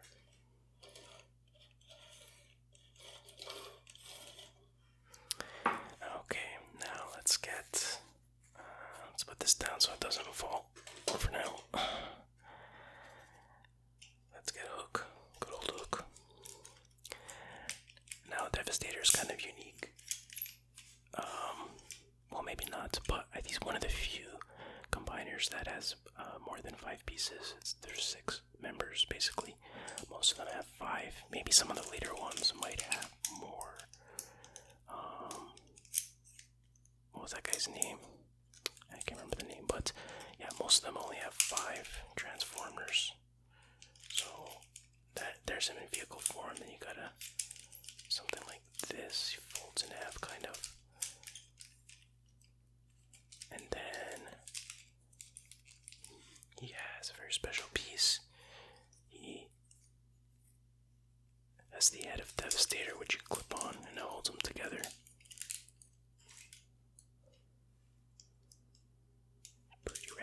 Pretty rad stuff. And then let's get this guy coming, standing up. Actually, what would be the easiest way? Yeah, let's do it. Let's just do it. Connect. Be careful that the whole thing doesn't come crumbling down.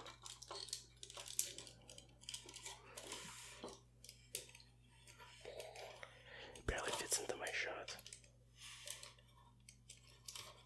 But don't worry, I'll band it up later. Let me just get the rest in. Okay, so then we'll go to who's next? This would be Scavenger. Or what's left of him. He is the right. Or is it? Yeah, the right arm of Devastator. And he also has, where is it? Here we go. This piece here, which forms his forearm. Connected in there. And then he'd also have a fist that goes here. But I lost that piece. And then this is what connects him. I don't know if it's connected like this. Or like this. I think it's like this. Let's give it a try here. Very delicate procedure. Let's go like this. I think so. Because then if you put it in the other way, it just kind of flops down. But we'll stand them up in a second here. Just don't want them to fall apart. Right, let's just stand them up for a second. Why is this not? There you go. That's better. So he's almost there. You can lift this up. Wait, how's it supposed to go? Down or something? I don't know. Whatever. Maybe it's supposed to face the other way. I can't remember. So it's gonna take a little bit of a nap while I finish this. And then the last dude is it's Bone Crusher. Bone Crusher was the other arm, and I don't have the pieces for this guy. The fist and forearm piece at all. So for this guy, you just basically transform him into vehicle mode. I don't think there's any difference if I recall correctly. There we go.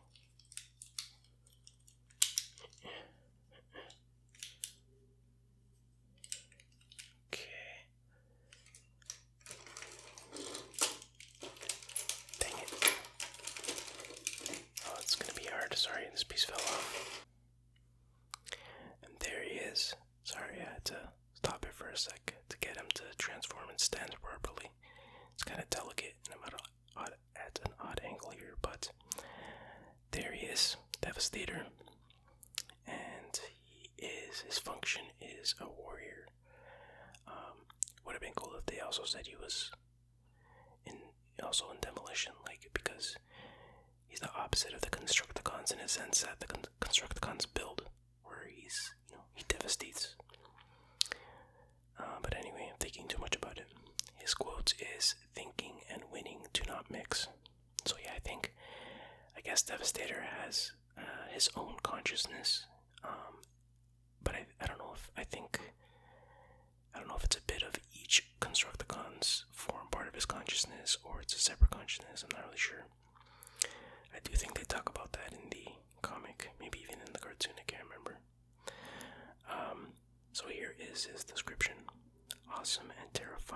bizarre combination of 6 Constructicons: Scrapper, Scavenger, Bone Crusher, Hook, Long Haul, Mixmaster. Pure brutality. Sole purpose is to crush all in his path. His mind is a melting together of his 6 parts. Okay, there you go. See, I don't know why I don't read before I question. But limited by their competing thoughts. Enormous height, incredible strength, can knock down a bridge with one punch. Has 10,000... I don't know what that is. It's kind of garbled. Or maybe it isn't. I don't know what that symbol means. Solar energy beam fire. Slow, awkward, not too bright. I can relate to that too. Strength is 10, which is super powerful. Intelligence 2, which is super dumb. Let's just be honest. Okay, it's not that dumb, I don't know. Speed 1, endurance 9, rank is 6, courage is 10, firepower is 8, skill is 4, and average comes out to 6.3. And he is voiced by Arthur Burgard. I don't know, you see that. So yeah, there he is. Pretty awesome, I think. Too bad I don't have all the pieces anymore, but that's the way it goes. There's supposed to be a chest plate that goes over here too, from what I remember. Definitely a very impressive toy. I didn't have it as a kid, but I know someone who did, and I was like, oh man, I was so jealous. But yeah, we couldn't afford things like this, that's for sure. And I bought it many years later, but I've had this for quite a while. And yeah, so overall, I think the Constructicons are pretty awesome. It's an awesome toy, awesome character, or characters, pretty powerful and pretty useful for an army. I guess their main weakness would probably be their speed, but they're really not used for speed. That's what the Stunticons are for, I guess. And I guess Devastator's main 2 weaknesses would be speed and lack of intelligence, but who needs intelligence when you're that size? And as you can see, he's as tall as the sun itself. Alright guys, I hope you enjoyed that video. It was a long time since I made a Transformers video, I know, but they take a lot of time, especially to do the animations and stuff, but it's a lot of fun to make. Thanks for watching. If you like the channel, consider supporting it on Patreon, and I will see you guys next time. Take care. Bye-bye. ASMR Retro forever. Roll call. Cyclonus. Perceptor. Silverbolt. Grapple. Rodimus Prime.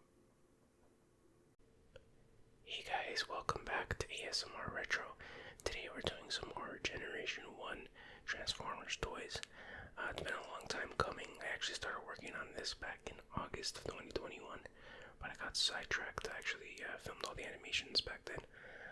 But anyway, sorry it took so long, and thank you for your patience. It does take a lot longer to do this type of video than my other videos, so anyways, here we go. We'll start off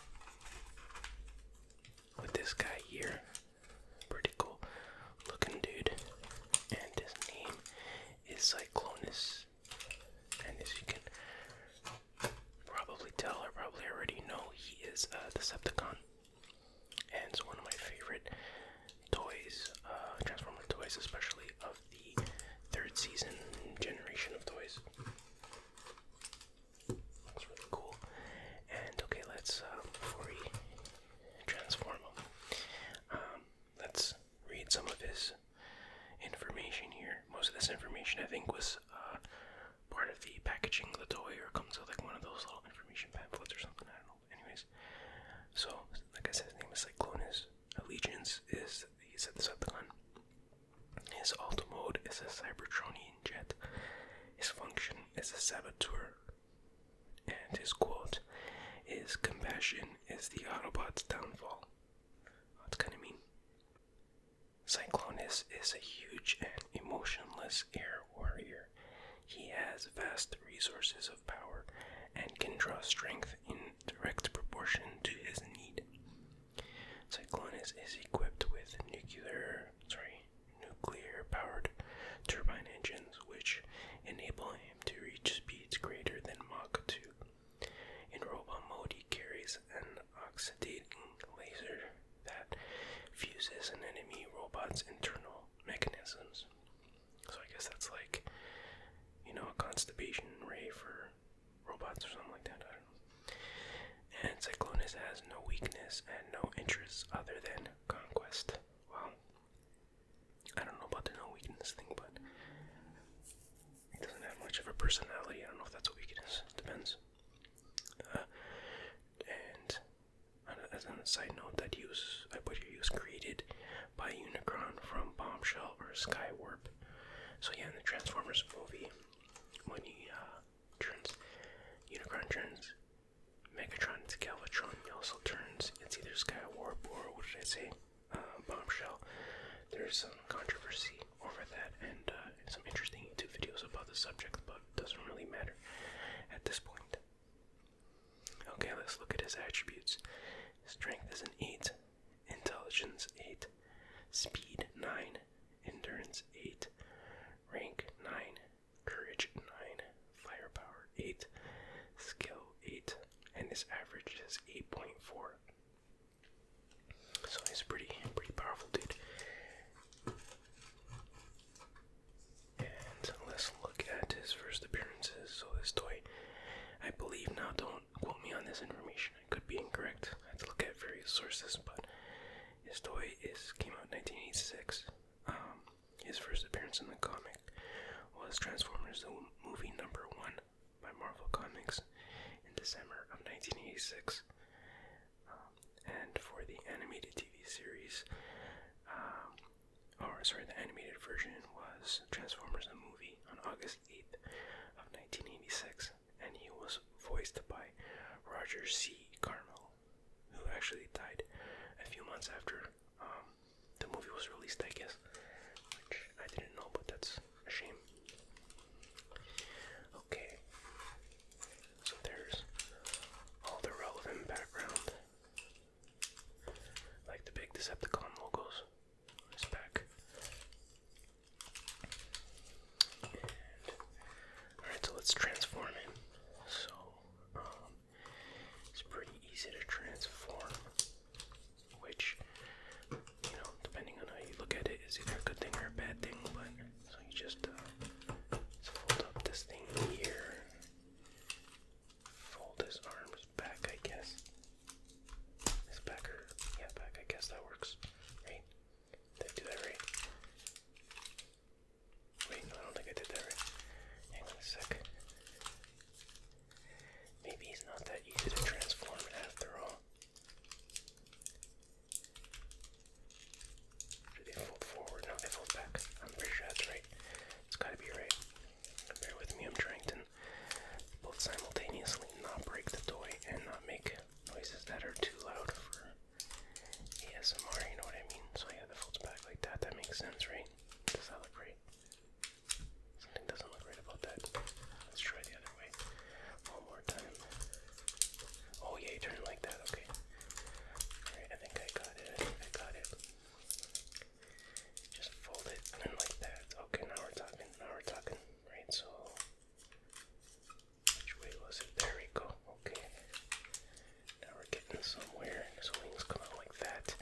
And then you just fold in his legs. That. And then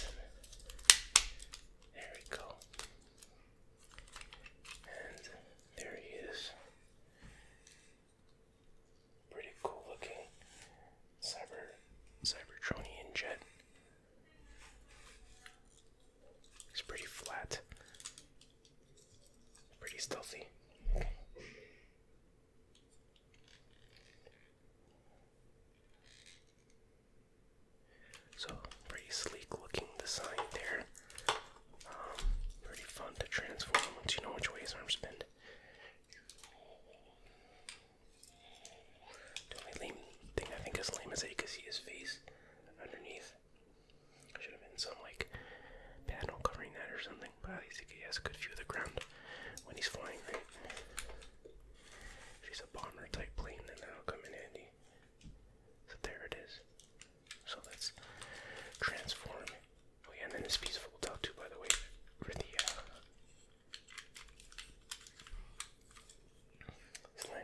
landing gear. But anyways, let's transform him back while my neighbors continue to make all kinds of noise. Right.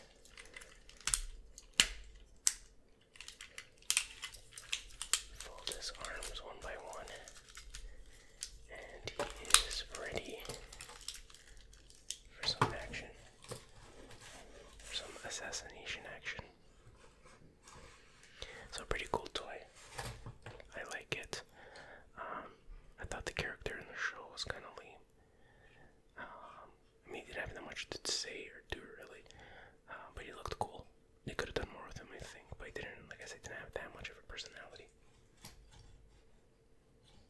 But he was kind of like Galvatron's right-hand man, kind of like Soundwave, but without, you know, the weird voice or whatever. Okay, let's put him aside for now. So that's the first one. Alright, next up is Perceptor. And as you can see, his head no longer stays up on its own. It goes down like a turtle. But let's take a look. There's his back. Yeah, see this thing here? It's just loose, and his head just keeps flopping down. Actually, I could put something in there to hold his head up, but I should have thought of that. But anyways, that is Perceptor. Tomato kind of thing, you know what I mean? So let's look at his information. So he is an Autobot, and his alt mode is a microscope, but he also transforms into a tank / cannon, which I thought was supposed to be a telescope, but apparently not. And his function is a scientist, and his quote is, "One's ultimate truth lies in one's molecular structure." And here's his little blurb. Unquenchable thirst for knowledge seeks it to exclusion of all else. Main role is to study the best ways the Autobots can adapt to Earth. Extremely smart, scientific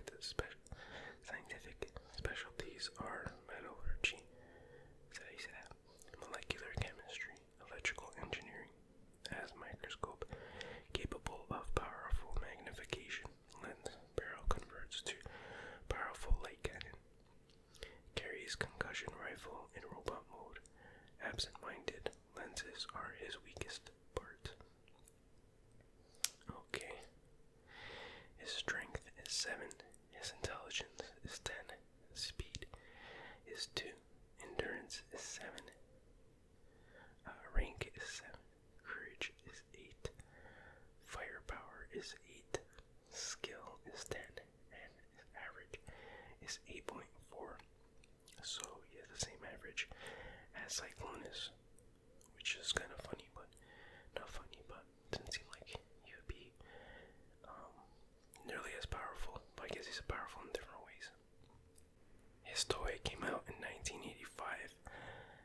The comic, his first appearance was Marvel Comics Transformers issue 17, June of 1986, and the cartoon was Dinobot Island Part 2, September 26, 1985, voiced by Paul Elding, something like that. I don't know if I'm reading it right, but alright, so that's all the information you need to know at this point. So pretty sturdy looking toy, definitely sturdy. So yeah, let's transform him. Let's transform him the best I can. I never realized until I prepared for this video that all these years I wasn't transforming him correctly.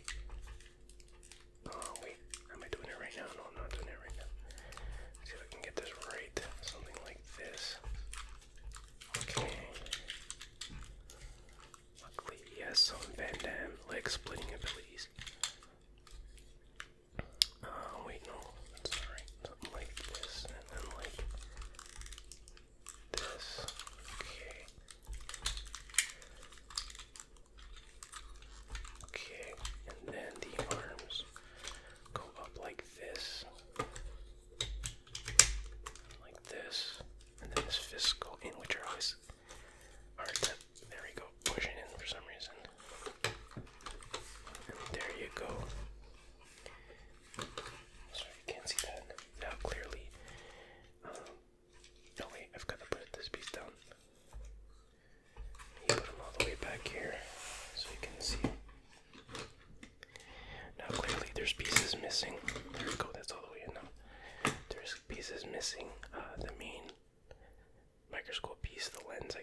yeah, that is apparently supposed to be a telescope.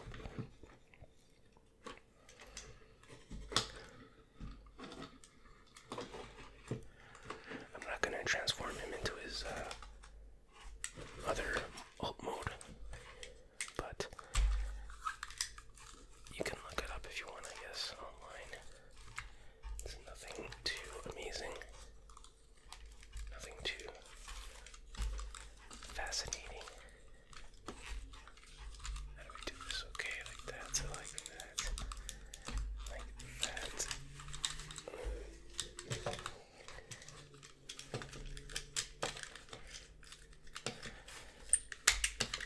Okay. There we go. There it is. Oh god, I don't know why these things flap open. There you go. There is a Perceptor. Telescope mode is kind of lame in my opinion, but you know, it's alright. I like the character though on the show. I like the sciencey characters. It's pretty cool. So there he is. Alright, that's Perceptor. Alright, next up is Silverbolt. Silverbolt. Right. He's gonna be able to stand up on his own, but yes, he can. Now let's read his information. His allegiance is an Autobot. His subgroup is Aerial Bot. If you don't know, they transform into that. All the planes, obviously, and they transform into Superion. They're the combiners. But his function is Aerial Bot Leader. His alt mode is a Concorde SST jetliner launcher base, torso head of Superion. His quote is, "Don't look down, look straight ahead." Scared of heights, brave, grimly determined warrior, but he struggles to maintain that image in order to hide his phobia. Selected by Optimus Prime to command, so he'd be too busy worrying about others to worry about himself. In jet mode, speed of Mach 1.9, range 4,500 miles, carries electrostatic battery that releases electric bolt of up to 150,000 volts. I guess that's why they call him Silverbolt. Or Silverbolt, maybe they should call him.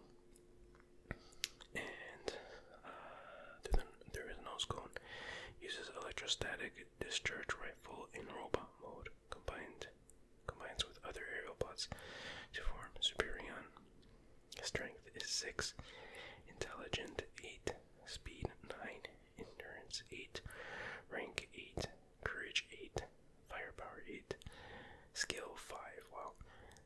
Average of 7.5, so he's in a way less powerful than Perceptor.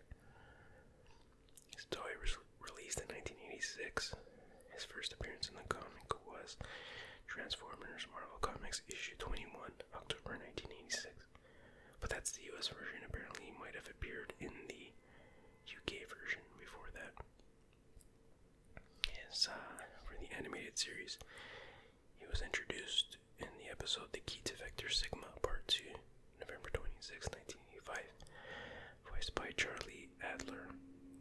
Yes, Charlie Adler. And yeah, so to mention his phobia, so he's afraid of heights, which is kind of ridiculous. I mean, the leader of the Aerobots is afraid of heights, like, I get it, but they could have made him like, okay, he's afraid of heights, and he overcame his fear of heights, but apparently he still has a fear of heights, so I'm like, I don't know, bro, I don't know. But anyways, you guys gotta make the Autobots like super weak. I mean, it's good to have flawed characters, but that's a bit much. And by the way, I do have a few other aerial bots, but I don't have the whole set anymore. I think I lost some or whatever, but I'll show those in another episode. Now I'm trying to like match, generally speaking, the heights of the toys so that it's easier to film. But anyway, I'm sure you didn't need to know all that. So pretty decent looking in robot form. Nice big robot. Somewhat sturdy, although he seems to lean forward a little bit too much. And yeah, let's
arms extend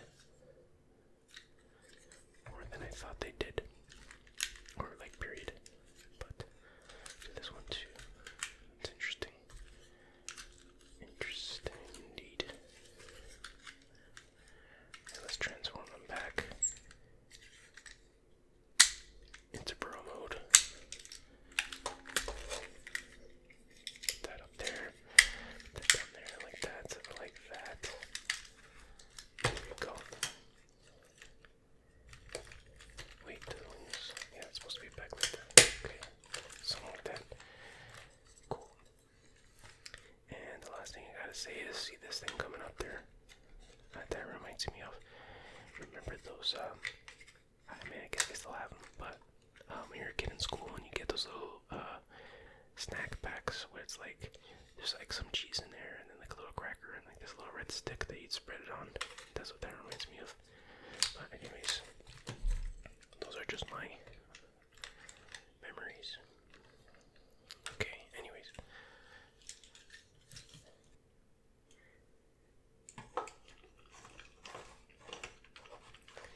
Next up is Grapple. There he is.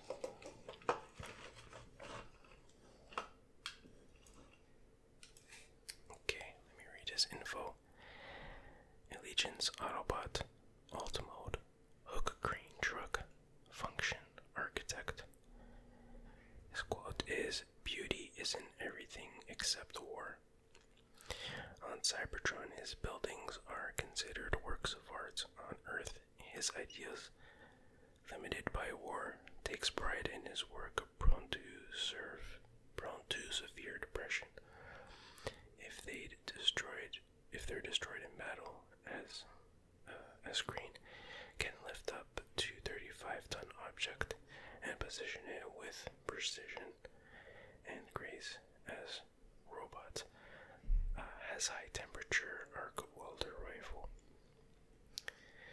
can launch rockets 4.5 miles from wrist sockets, prone to breakdown in vehicle mode. Strength 8, Intelligence 8, Speed 3, Endurance 4, Rank 7, Courage 7, Firepower 7, Skill 9, and his average is 7.5. The toy was released in 1985.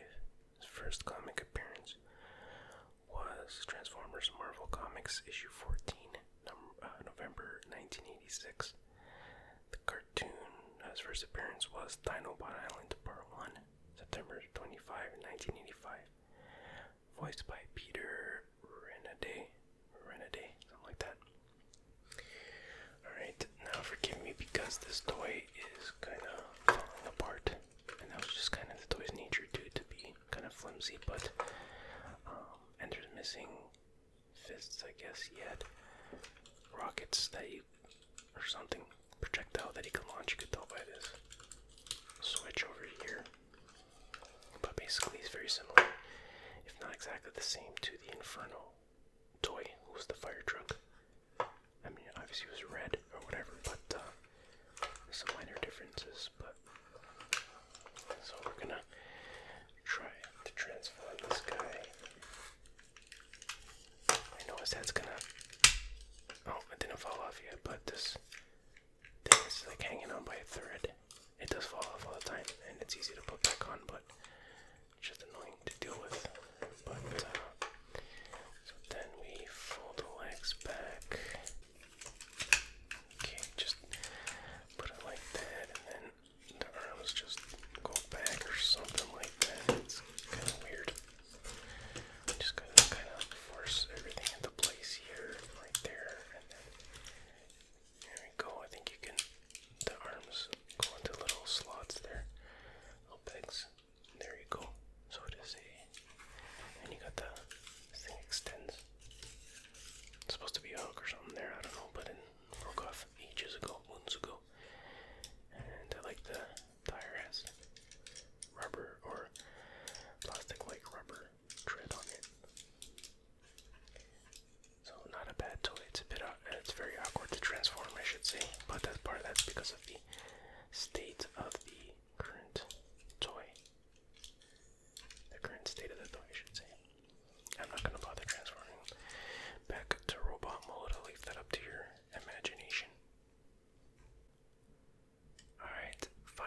we have this guy here.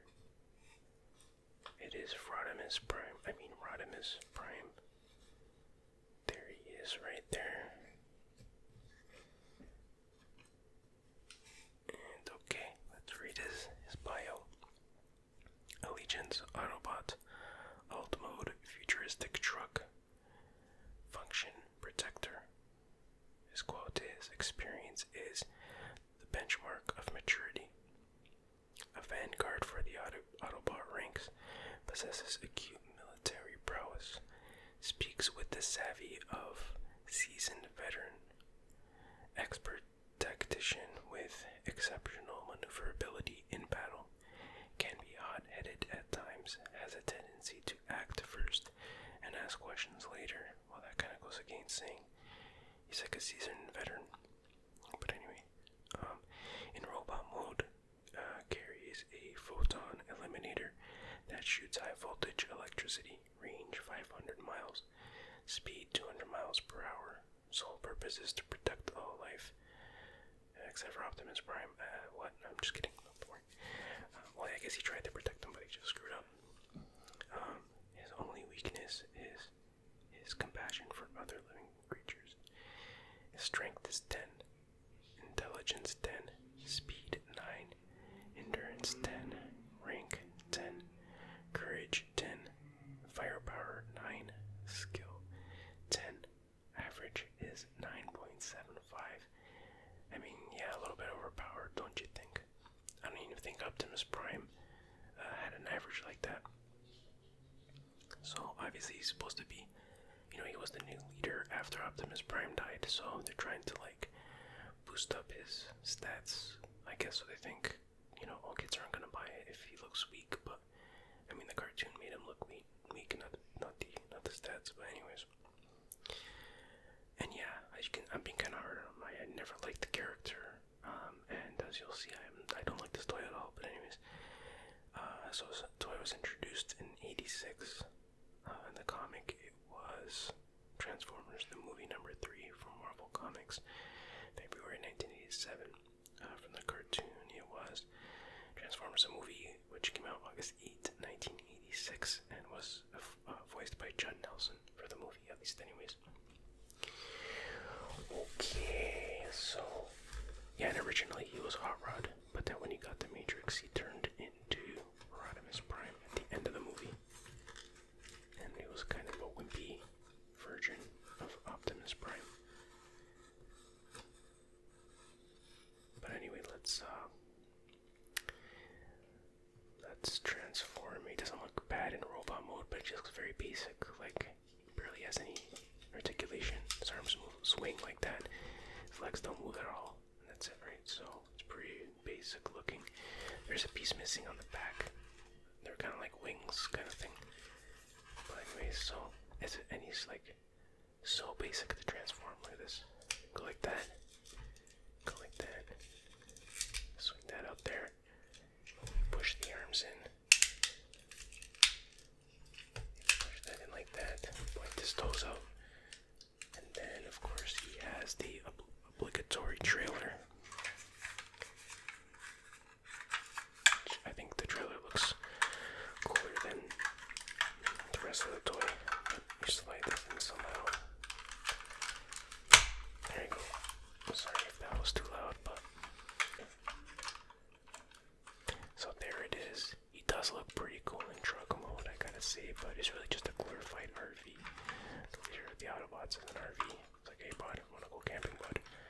But anyway, that's what it is. And yeah, not too much more to say. The stickers came off, of course, over the years. Battle wounds and stuff like that.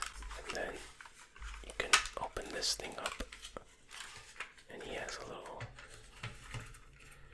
battle station, which is kind of cool. I think Prime's trailer was much better. Optimus Prime, that is the only true Prime. Not the only true Prime, but there you go. So yeah, overall, not a very good toy in my opinion compared to a lot of the other ones. Actually, their Hot Rod version of the toy is actually pretty cool, and the way he transforms is pretty cool. So this toy is definitely a disappointment. The character is a disappointment, and yeah, Hot Rod, Rodimus, whoever you are, you should be very disappointed in yourself. Anyway, that's it for this video. I hope you enjoyed looking at these Generation 1 Transformers toys. I hope you found it relaxing, and I will see you guys next time. Take care. Bye-bye. ASMR Retro forever.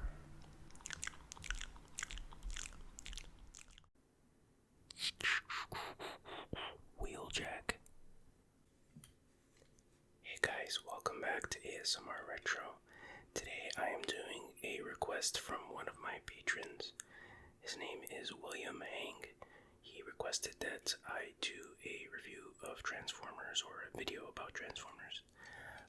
He joined at the Super Broski tier, and when you do that you can make any kind of request. If you want me to review a movie or play a game or pretty much any kind of ASMR video with certain restrictions, of course. So if you're interested in that, head over to my Patreon. There's a link in the description of this video. So yeah, once again, thank you very much, William Hang, for the request. I really do appreciate it. So for this video, I'm going to look at this figure here. It is Wheeljack. And let me make sure I get this right. It's from the Transformers Kingdom War for Cybertron trilogy line. That's a mouthful. And yeah, I'm not going to do the full bio like I usually do that. It's only for Generation 1 toys. But yeah, this is Wheeljack. Did I see Jazz? You know, I might call him Jazz by accident. I don't know why I always want to call Wheeljack Jazz. But anyway, it is Wheeljack, and it looks really cool. It looks like it does in the original show, pretty much. He's recognizable anyways. And the toy, maybe not so much. I don't remember what the toy looks like off the top of my head.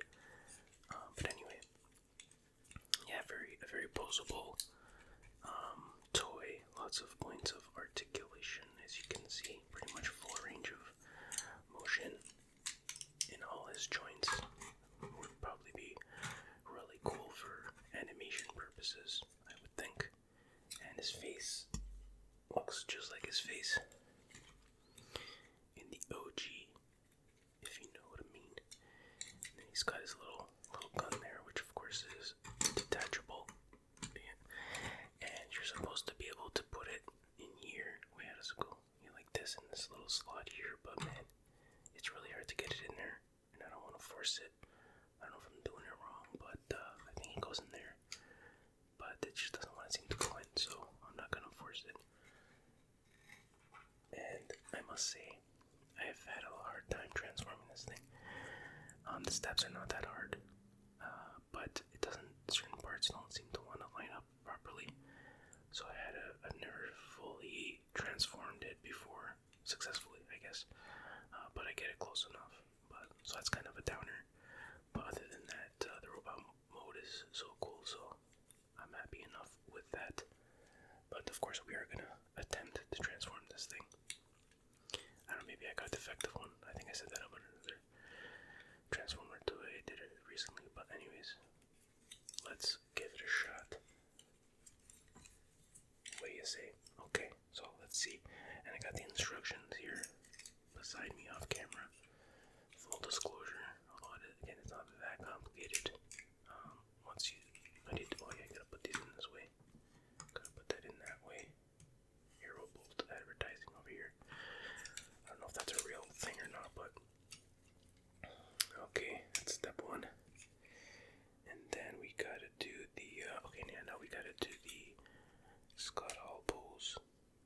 It goes like that, and then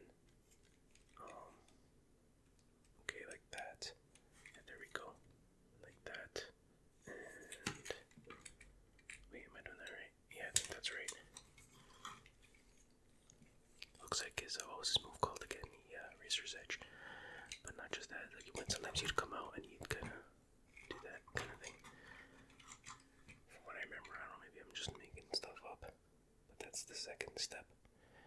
So then we gotta do what's going on there in the instructions.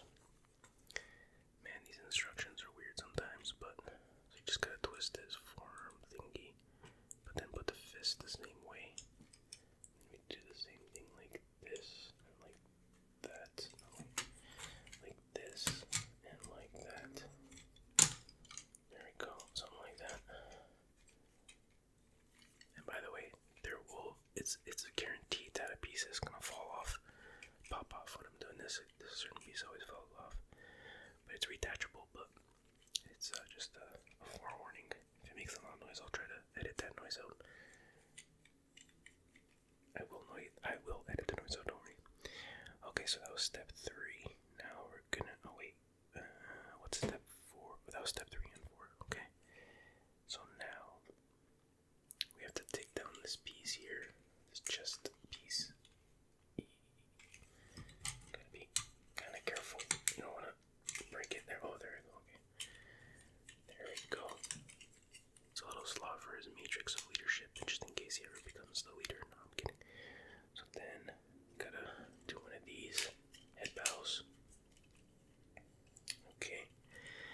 And then we gotta do a spinneroonie. Now I screwed up this part because I seem to spin the wrong part. Okay, there we go. Yep, that's that. That was easy actually. So there you go. And then that was step 7. And then okay. Step 8 is already done. Alright, it says it's supposed to snap into place, but I don't really feel any snap. But anyway. So we're gonna do the old flipperoonie on the instructions here. Okay. So now you gotta do kind of like a Neo Matrix back bend bullet dodge kind of thing, right? So you do something like that. And this is where it starts to get weird. Like, I'm sorry, it just gets bizarrely weird. Okay, so that's step 9. And then step 10 is you just point his toes down a little bit, but not all the way for some reason.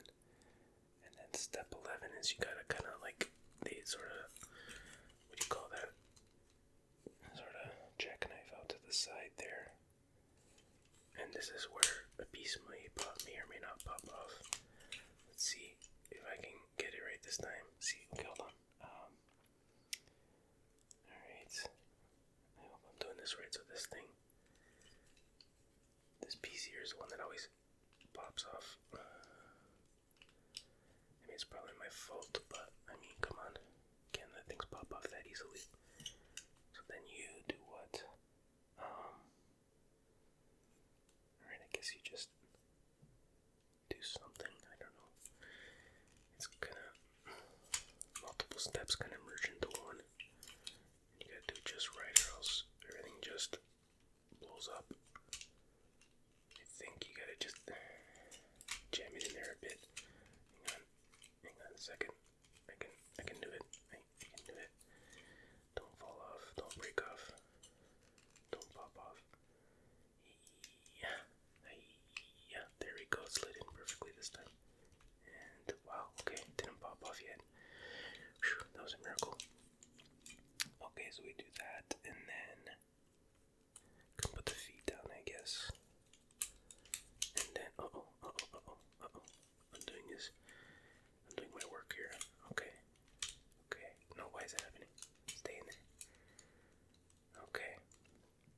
And then what do we do? Guess we just gotta swing them up, swing the legs up like this. And this is one of the tricky parts because the certain piece under here, not under here, but under here has to snap into the right spot. Oh, I see, there it is. Okay. Hang on. Oops. Yeah. Okay, that's one leg. Now I gotta do the other side here. And then, oh, see, you just, every little wrong move just destabilizes the whole structure. Okay, let me see if I can just make it. There you go. Oh, I heard that click. Okay, that was a nice click. I don't know if it sounded nice, but it's music to my ears because that means I got it in the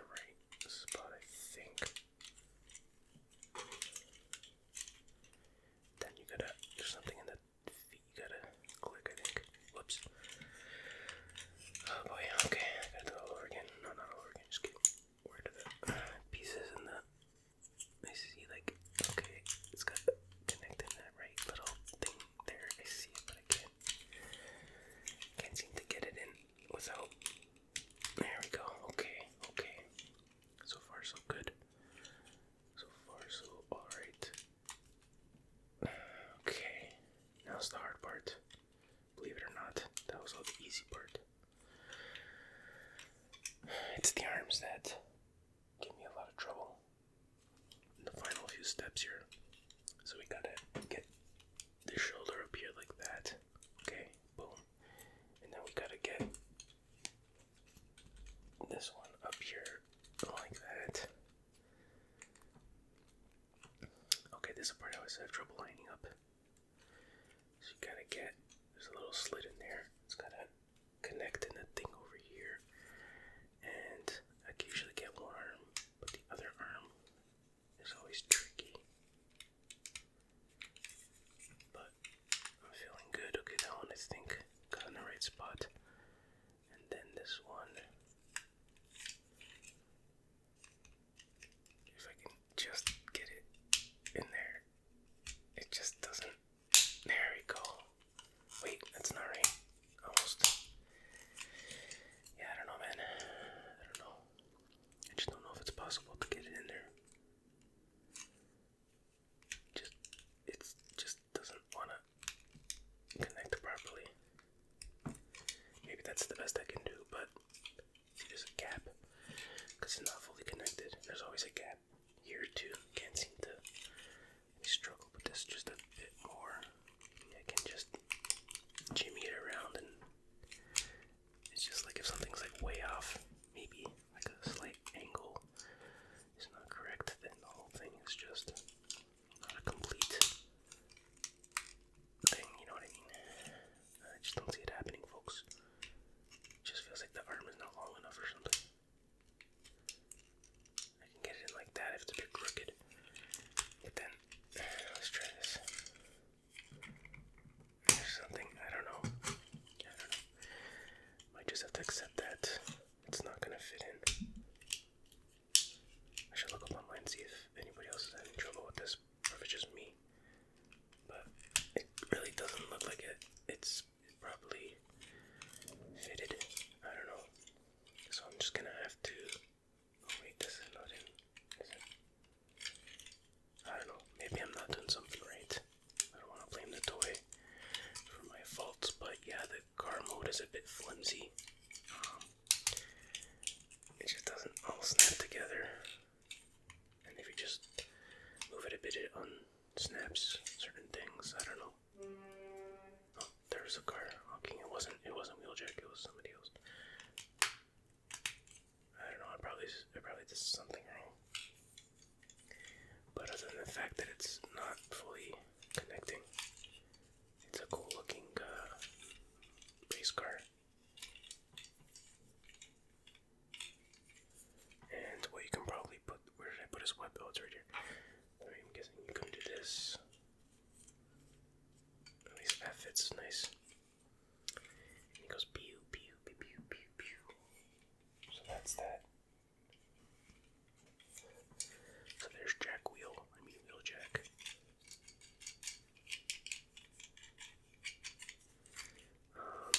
It's just really annoying. I can't get this in properly. But whatever. That is what it is. If anybody has any tips on how to do that, I'll look up online again to see what's going on with this jacked up Wheeljack. It just doesn't seem to fit. But anyway, alright, let's transform him back into Rollbar mode, which is a lot easier. Usually, could just do it without the instructions, I think. Oh yeah, let's get the arms out first.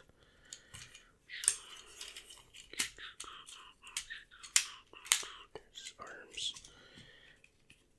Pop his head up.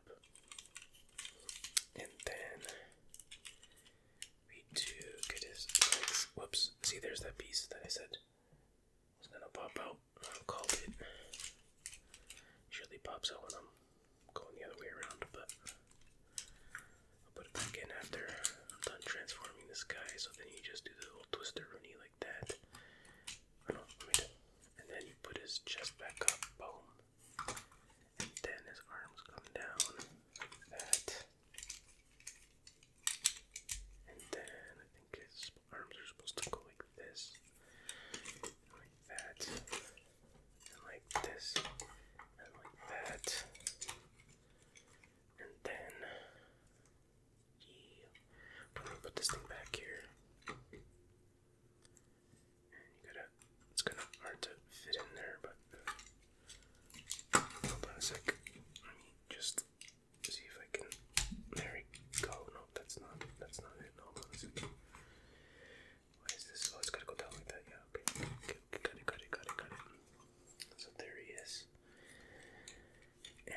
also just put his weapon on like this if you want, instead of in his hand. Yeah.